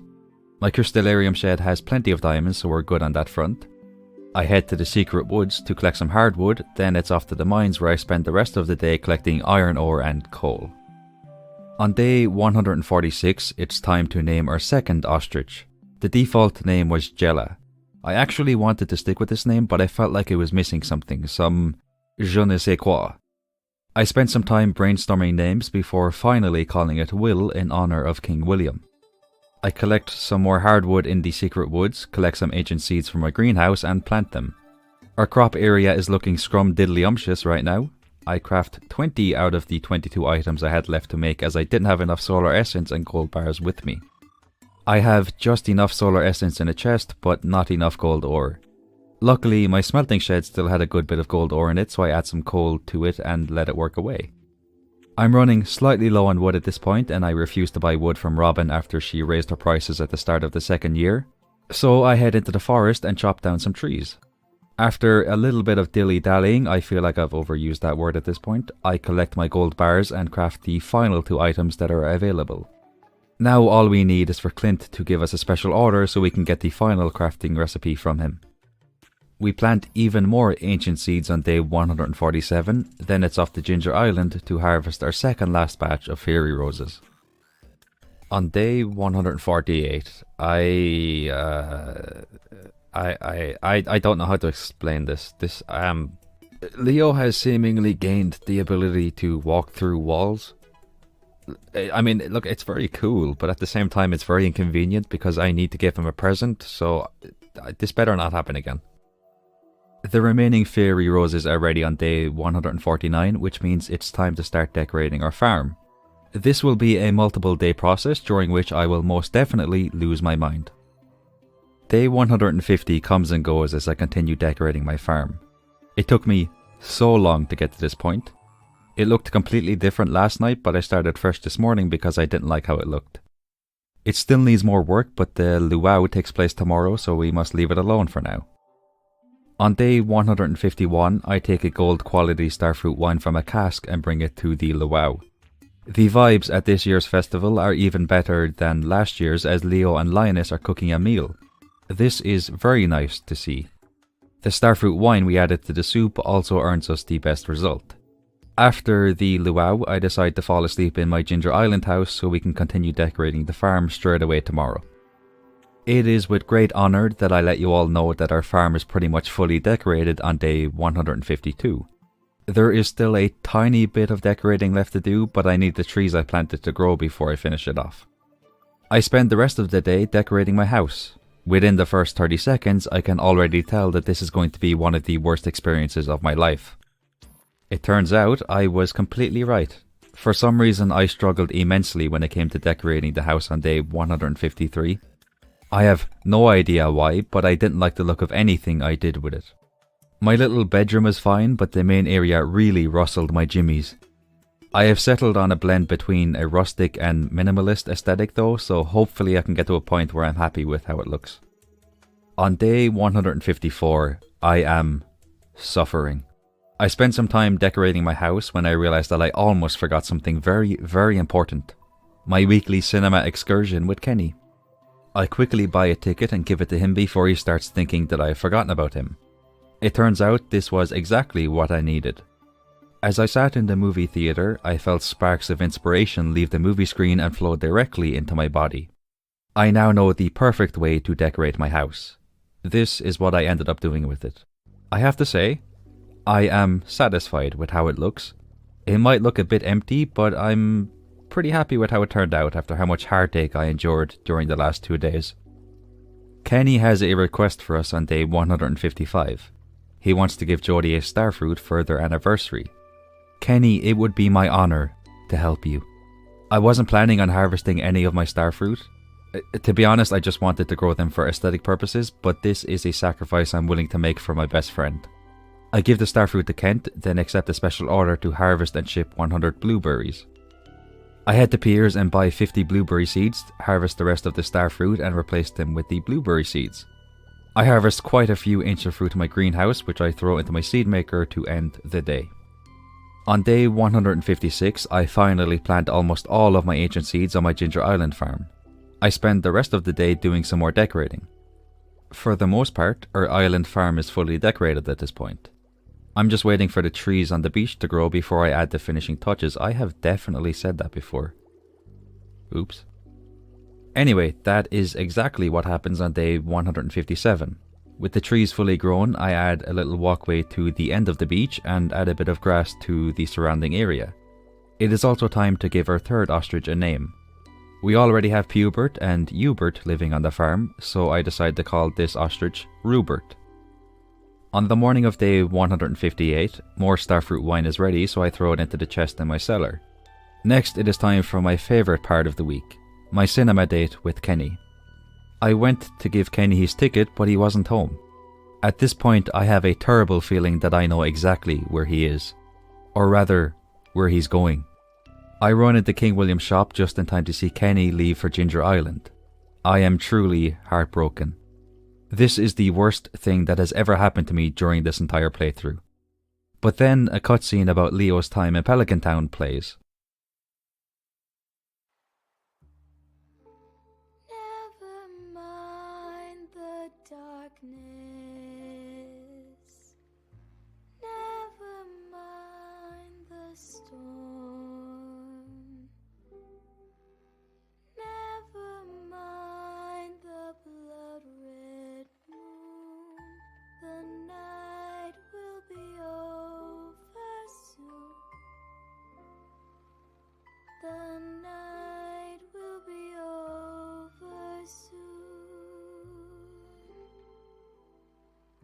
Brush away the sorrow. Brush away the tears. Sing away your heavy heart. The night will be over soon. The night will be over soon. For every night goes quiet, and every moon grows blue beyond the dark. After watching this cutscene, I decide to bring Leo to the cinema with me. If anybody deserves to experience the magic of watching the Prairie King movie, it is Leo. Also, this resulted in me reaching maximum friendship with him, so that was a nice bonus. On day 159, I move a few buildings around and make some changes to the layout of the farm. The farm is almost the way I want it to be. There's just a few more small changes we need to make, but we'll get those done in fall. On day 160, I decide to spend my blue gems on mushroom tree seeds. The rest of the day is spent planting these seeds along with other tree seeds to make the farm look tasty. On day 161, I am feeling nostalgic. I began to have flashbacks to the many times I have said something like, I head to Piers and buy 25 of each summer seed. In honor of these flashbacks, I decide to go to Piers and buy 25 of as many seeds that I can fit in my inventory. Then it's off to Ginger Island to plant 15 of each seed. I could only plant a few different seeds today, but as the seeds grow and I harvest them, I will replace them with the seeds for a different crop. Day 162 is an ancient fruit harvest day. We start off in our greenhouse before harvesting the ancient seeds that have grown in our Junimo hut area. I throw the ancient fruit into our keg shed, then I head to the special orders board. We have finally gotten a special order from Clint. He wants us to defeat 50 dust sprites. I head home and grab the monster musk from my chest, then I head to the mines. The monster musk doubles the amount of monsters that appear in the mines, so we end up completing this quest in no time at all. On the morning of day 163, Clint sends us the crafting recipe for the geode crusher. That was the final crafting recipe we needed, so after heading into the cellar and making the geode crusher, we have now crafted every item in the game. A visit to Mr. Blue's walnut room reveals that we now have 90% completion. The only thing we have left is the cooking recipes. I'm missing around 8 or 9 of them, but all we have to do to unlock them is to watch the Queen of Sauce TV show every Sunday. I harvest my blueberries on day 164 and throw them into my shipping bin to complete the special order that Lewis gave us. I also very recently realized that even though we have the tractor, we can still get the stable with the horse, so I've been heading to the secret woods during the last few days to gather the hardwood I need. I head to Robin's and move my tractor to the right, then I ask Robin to build a stable on my farm. Next, it is time for the final summer cinema date with Kenny. I played the crane game and tried to grab the cinema ticket because I had never gotten it before and really wanted it, but I failed. Looking back on this, I really wish I went for the 2 trees behind the ticket. They would have looked delightful in my Ginger Island house. On day 165, I harvest the crops that have grown on Ginger Island and replace them with different seeds. On day 166, I have some explaining to do. The way I made this video was I would play through a week or 2 weeks in-game, then I would write down what I did on those days. For example, this is what I wrote down for day 165. That is exactly how I described yesterday. The problem is, this is what I wrote for day 166. I won't lie, I was quite annoyed with myself when I saw this, but then I scrolled further down and I saw this. Honestly, this is the perfect example of why writing the script for these videos is always my favorite part. Like, I'll forget what I wrote down, then I'll come back to it to record the voiceover and I'll see like the silliest things in the world, like this. So if you're wondering why the last video was an hour and a half long, it's because of things like you're seeing now. I'll be looking over the script and I'll be saying to myself, do I really need all of this? I could edit this a bit, like I don't think this section here is necessary. And 99% of the time I'll be like, you know what? I'll keep it in the video. I'm going to move on to the next day, otherwise I'll spend like half an hour talking about this. Day 167 is a very important day as I decided that Skedaddle would be the perfect name for my horse. Myself and Skedaddle go on a trip to Robin's house where I ask her to move my stable down just a little bit so that it is perfectly parallel with my house. We also receive a phone call from Pierre who reminds us to visit his shop so that we can buy more seeds. Bro, I've spent like 2 million gold in your shop at this point. What do you want from me? Day 168 is the final day of summer. While our Junimos are working away, I decide to cook all of the recipes that we have unlocked so far.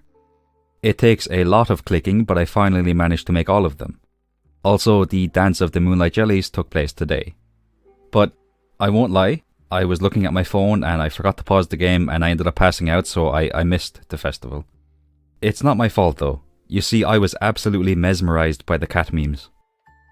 Actually, I don't like ending the final day of the season like this, so I made a cat meme to make up for it. I hope you enjoy.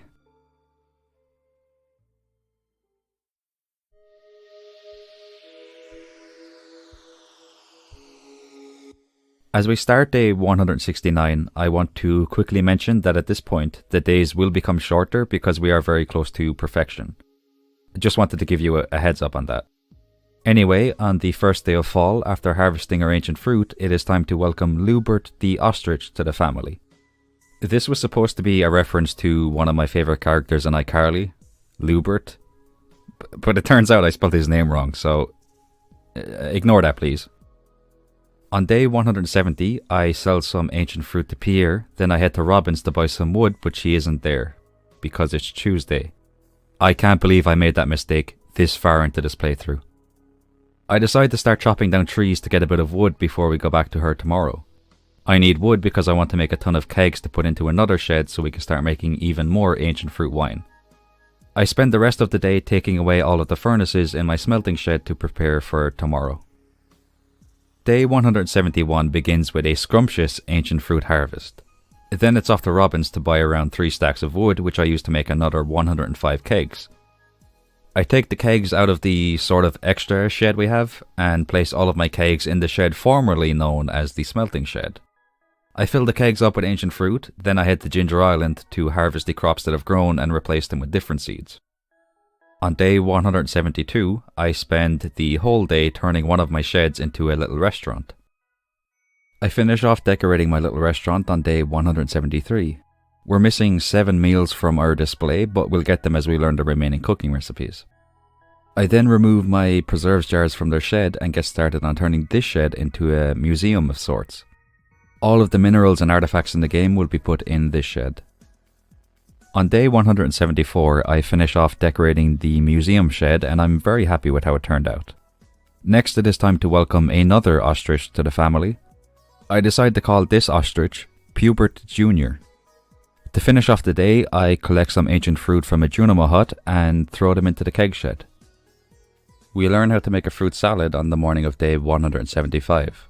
I spend some time watching my Junimos working away, then I realize that there is somebody that I have sort of taken for granted.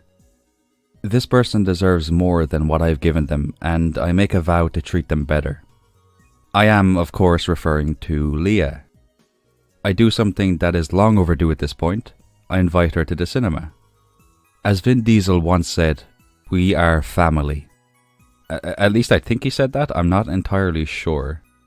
You know, my favourite part of the Fast and Furious movies is when Vin Diesel says it's family time and then families all over the world join him on his adventure to space. After my cinema escapades with Leah, I decide to make a fruit salad just in case we forget about it in the future. I then put this fruit salad in my little restaurant. I also harvest some more crops on Ginger Island and once again replace them with different seeds. Day 176 is a big ancient fruit harvest day. One of our little ancient fruit areas has grown and around half of the Junimot area is covered with ancient fruit. Next on the agenda is to change the aesthetic of my extra shed. I spend pretty much the entire day taking away all of the machines in there and making a plan for how I want it to look. On day 177, I put this plan into action. I spend pretty much the entire day working on this shed. We do need to make some more aisle makers and looms though, so it's not fully done yet. On day 178, I collect some ancient fruit wine from one of my keg sheds, then it's off to Ginger Island for another round of harvesting. This time it's a bit different though because it involves harvesting our ancient fruit that is grown on this farm. I believe this is the first time we've harvested ancient fruit on Ginger Island, so this is truly a special occasion. I also want to get the polyculture achievement, which requires us to ship 15 of each crop, so I take some crops out of my chest and throw them into my shipping bin. On day 179, I believe we are 1 coffee bean away from unlocking the aforementioned polyculture achievement. I take a bean out of my chest, throw it into my shipping bin and start hoping that this is the last item we needed for that achievement because I have no idea what else it could possibly be. The Junimos have taken a well-deserved break, so I decide to harvest the ancient fruit myself. I am over the moon on day 180 as we have gotten a notification letting us know that we have unlocked the polyculture achievement. The last achievement we have to unlock is the one for cooking all of the recipes. I head into my revamped extra shed and collect the artisan goods I kept in there. I also collect the ancient fruit wine from my cellar and sell everything to Pierre, earning around 2.2 million gold. I am also fully aware that I've been saying Pierre in a really weird way this entire time. I apologize. I had planned on saving our ancient fruit wine for the casks, but they're all full of wine right now, so there's no point saving any more wine we collect from our kegs. I head to the cinema and buy 2 tickets. Leah wasn't at the farm, which could only mean one thing. She's on Ginger Island. This is going to be a true test of Leah's commitment, her loyalty, her willingness to go from Ginger Island to Pelican Town, then back to Ginger Island after the movie, then finally back to Pelican Town to get some sleep. I give her the cinema ticket and she agrees to go to the cinema. It is at this point that I know for certain I made the right choice when I chose to marry Leah. She is a better person than I could ever be, so for the rest of this playthrough I will exclusively be inviting Leah to the cinema. And that is for true, the whole true, and nothing but the true. I do feel slightly remorseful about no longer going on cinema dates with Kenny, but I believe both of us have learned a lot from our time together. I also think that we are at the point where a cinema date once a week is no longer required to maintain this very special friendship we have together. On the morning of day 181, I spent some time frolicking around my Junimo Hut area. I know for a fact I did this because I wanted to explain something at this point. But I completely forget what it is that I wanted to explain, so I apologize to the past version of myself. I'm feeling very discombobulated right now. I head to Ginger Island and harvest some more crops before planting some more seeds. I am sure you will all be delighted to know that after the next harvest, there is but one crop left to plant. Day 182 is a very relaxed day. I harvest some ancient fruit, collect some ancient fruit wine from a keg shed and throw the wine into the chest in my cellar to keep it safe. I watch the Queen of Sauce show and learn how to make blackberry cobbler. I've actually eaten blackberry cobbler before and it is very nice. In fact, if you've got a problem with blackberry cobbler, then you've got a problem with me and I suggest you let that one marinate. After making the blackberry cobbler, I put it on display in my restaurant. Slowly but surely, we are inching closer and closer to not just a full restaurant, but also to perfection. Days 183 through 196 are mainly spent harvesting ancient fruit, putting ancient fruit into kegs, going to the cinema with Leah, and harvesting the remaining crops on Ginger Island. There are also 2 very important events that occurred during this period of time. The first is I bought copious amounts of wood from Robin along with copper ore, iron ore and coal from Clint. I made as many tappers as I could and put them on all of the oak trees in the forest. I did this because I wanted to get a ton of oak resin so I could make at least 150 more kegs so we could start making even more ancient fruit wine. The second event that occurred is I realized that starfruit wine sells for a lot more gold than the ancient fruit wine. This discovery broke me completely. I wasn't just panicking. I was completely and utterly discombobulated to a worrying degree. I began to brainstorm and decided that I would focus more on making as many tea saplings as I possibly could for the rest of the playthrough. Now, I must admit that I feel bad about condensing 14 days into one little segment, so to make up for that, I have written a poem. This poem not only covers these 14 days, but also recaps the entirety of the 196 days we have played through so far. I hope you all enjoy.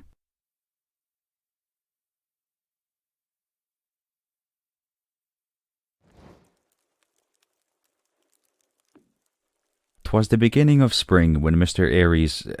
is that what I'm calling myself now? Mr. Aries? I don't like that, but okay, it'll do for now. Okay, let's just start again. 'Twas the beginning of spring when Mr. Aries arrived in Pelican Town. With nothing but a chair, he entered the mines on day 1. 4 days he spent in there, gallivanting around, before claiming the Skull Key, feeling mighty and proud. As spring continued, our hero went to the Skull Cavern. The tractor made this quite easy, as you can imagine.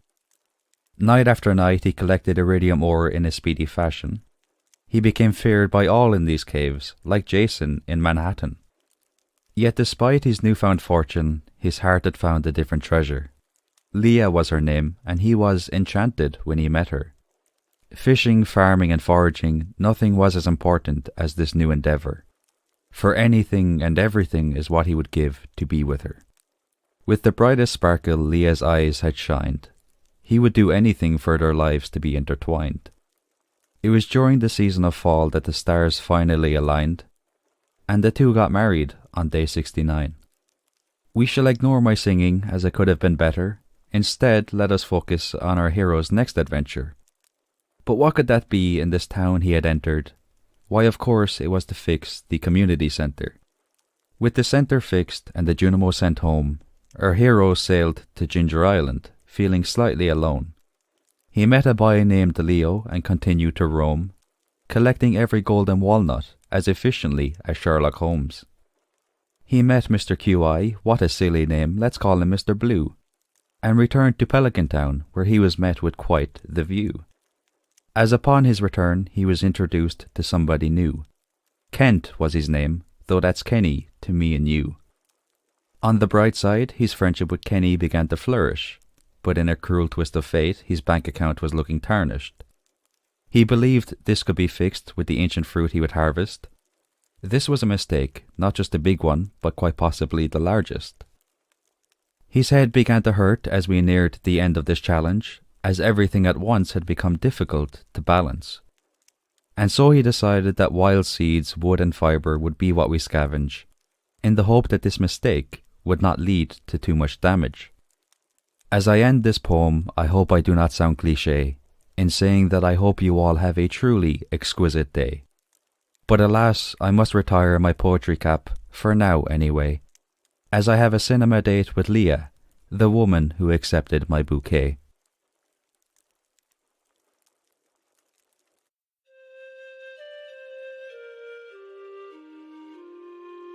On the morning of day 197, I harvest all of the fibre that has grown and plant as many winter seeds as I can.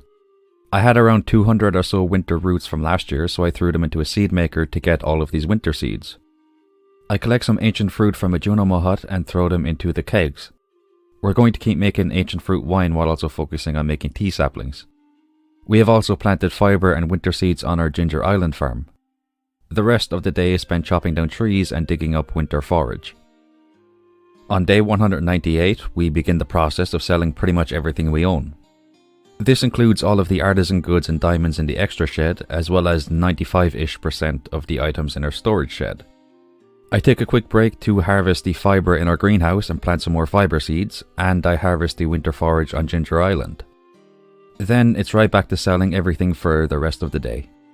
We end up earning around 1.4 million gold for everything we sold today. I'm feeling a bit emotional on day 199 as I stand in my storage shed. I've also set up a small storage area by our crops. These chests contain forage items, wild seeds, starfruit and strawberry seeds, fibre and fibre seeds, and the items we need to make kegs. I want to get a better idea of how close we are to completing our goal of earning 50 million gold in total, so I collect my ancient fruit wine and around 600 ancient fruit. I then take all of my preserve jars and fill them up with ancient fruit in the tunnel. Then it's time to place all of our kegs on the main road before placing the remaining kegs and preserve jars in the quarry. Back on my farm, I make as many wild seeds as I can and make 283 tea saplings. At this point, I've realized that the tea sapling method isn't going to work. We just don't have enough fibre to make tea saplings. But it's not really a big deal because I have a backup option. Well, technically, the tea saplings was my backup option. So I guess I have a backup option for the backup option. You'll see what it is pretty soon. Anyway, we made almost 1.4 million gold from the tea saplings, ancient fruit and remaining artisan goods that we sold. On day 200, I harvest the fibre that has grown on Ginger Island, then I head back to Farm 1 and invite Leah to the cinema. Before I go any further, I just want to give you all a heads up. For the remainder of this video, I will be talking about what I did during each week rather than each day. So, anyway, at the end of day 200, Leah asked if we should have another baby. I, of course, said yes. The rest of the week is spent harvesting fibre and winter forage, learning how to make a poppy seed muffin, cooking the poppy seed muffin and putting it in my restaurant. I also plant starfruit seeds on Ginger Island instead of winter seeds. The second week of winter begins with the Ice Festival. Once again, we do not win the fishing competition. That is King William's competition, not ours. Look, we're just there to make King William look good and to talk to the other villagers there. That's all. I harvest some fibre on Ginger Island and replace it with starfruit seeds, add more kegs to the quarry area, and receive an interesting present from Kenny in the mail. I thought we were friends, Kenny. What are you trying to do here? The first batch of starfruit is ready at the start of the 3rd week of winter. I should have mentioned this, but we're going back to focusing on making starfruit wine. No more ancient fruit, no more tea saplings. Just starfruit wine and starfruit jelly. Leah gave birth to a baby boy near the end of this week. I decided to call him Sammy. Finally, we learn how to make bruschetta. Actually, I know this one. Bruschetta, which we make and throw into our restaurant. The final week of winter begins with a trip to the cinema. I collect the Zuzu City Express movie poster and watch the movie with Leah. For the remainder of the week, I harvest starfruit, plant more starfruit seeds, throw my starfruit into kegs, and attend the Feast of the Winter Star. I give a cactus fruit to Pamela, and then Clint gives me an iridium bar. This man had the audacity to say it's nothing fancy, but it's the best I could afford. An iridium bar sells for like 5,000 gold. This is a really good present, Clint. I will treasure this iridium bar forever. The following day, I give the iridium bar to Clint for his birthday. I buy 2 statues of Endless Fortune in the casino, then learn how to make shrimp cocktail. We unlock the gourmet chef achievement when we make it, which means we have cooked every recipe. I place the shrimp cocktail in my restaurant, finally completing it. A trip to Mr. Blue's walnut room reveals we have achieved perfection. Now, for all intents and purposes, we have completed easy mode. Our playthrough is finished. But before I end this video, there is one thing that I want to do, nay, that I need to do. I must achieve the goal that has been a thorn in my side since day one. Regardless of how long it takes, I will earn a total of 50 million gold. The plan is simple. Plant as many strawberry seeds as we can in spring and make strawberry wine and jelly. Then plant starfruit seeds in summer to make starfruit wine and jelly. Our first big sale is on the 16th of spring. I throw all of my wine and jelly into my shipping bin along with the iridium ancient fruit wine and various goods I had in my extra shed. This earns us around 8.5 million gold. Our second big sale is on the 28th of summer. After selling all of our artisan goods, mainly wine and jelly, we earn around 9 million gold. At this point we have earned a total of 45 million gold. Our third and final big sale is on the 15th of fall. I've already collected all of the wine, juice and jelly that was ready, so I head into the extra shed and collect the items that we've received from our statues, such as iridium bars, prismatic shards and cooked dishes. I then throw everything into my shipping bin. I thought I lost my statue of perfection and true perfection, but then I remembered I put them in Mr. Blue's walnut room yesterday to take a picture for the thumbnail for this video. Now I think it's time for a quick farm tour. First we have the extra shed with our various machines along with our statues. I also put all of the craftable items in the game into this shed. Next we've got our storage shed, which is now basically empty. I am really going to miss this shed. Of course we've got both of our keg sheds. These were the backbone of our farm. They're pretty much the reason why we earned as much gold as we did. We've got our little museum with all of the artifacts and minerals. Just in case you're wondering, the chest in here contains the wallpaper and flooring I used for the shed. There's a glitch where the flooring and wallpaper in one shed can be replaced with the flooring and wallpaper of another shed for no reason, so I put these here just in case. Finally, we have our little restaurant. In all honesty, it's not much of a restaurant. It's more like a museum for food. But all of the food looks scrumptious, so I think it was worth the time we put into it. We've also got the main road filled with kegs and the tunnel full of preserve jars, as well as the quarry which I pretty much filled with kegs. Finally, we've got our Ginger Island farm. It's not as decorated as the main farm, but I feel at peace when I walk through this farm at night. There's this sense of beautiful solitude here that I really enjoy. I don't know what I'm talking about. Here are pictures of the farmhouse during the day and at nighttime. This is actually the same way I decorate my farmhouse in every playthrough. Next we've got our Ginger Island farmhouse. Again, there should be pictures of it during the day as well as at nighttime. I think this is the first time I fully decorated the Ginger Island farmhouse, so I struggled a lot, as you all saw during fall, I believe it was. And finally we have the main farm. It went through quite a few changes during this playthrough.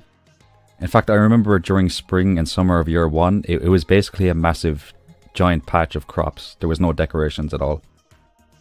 But yeah, that's about it for the farm tour. We earned over 5 million gold from the items we sold on that last day, which puts us at a total of 50.7 million gold. Which means we have finally completed our goal of earning 50 million gold. The final cutscene in the game should be playing on your screen right now. There's Leah there beside us, isn't she just fantastic? I'm slightly disappointed that Shenanigans and Skedaddle aren't there with us, but this is good enough. At this point I think there is just one thing left for me to do. But before I do it, I just want to say thank you all so much for watching. I hope you enjoyed. Have a good one.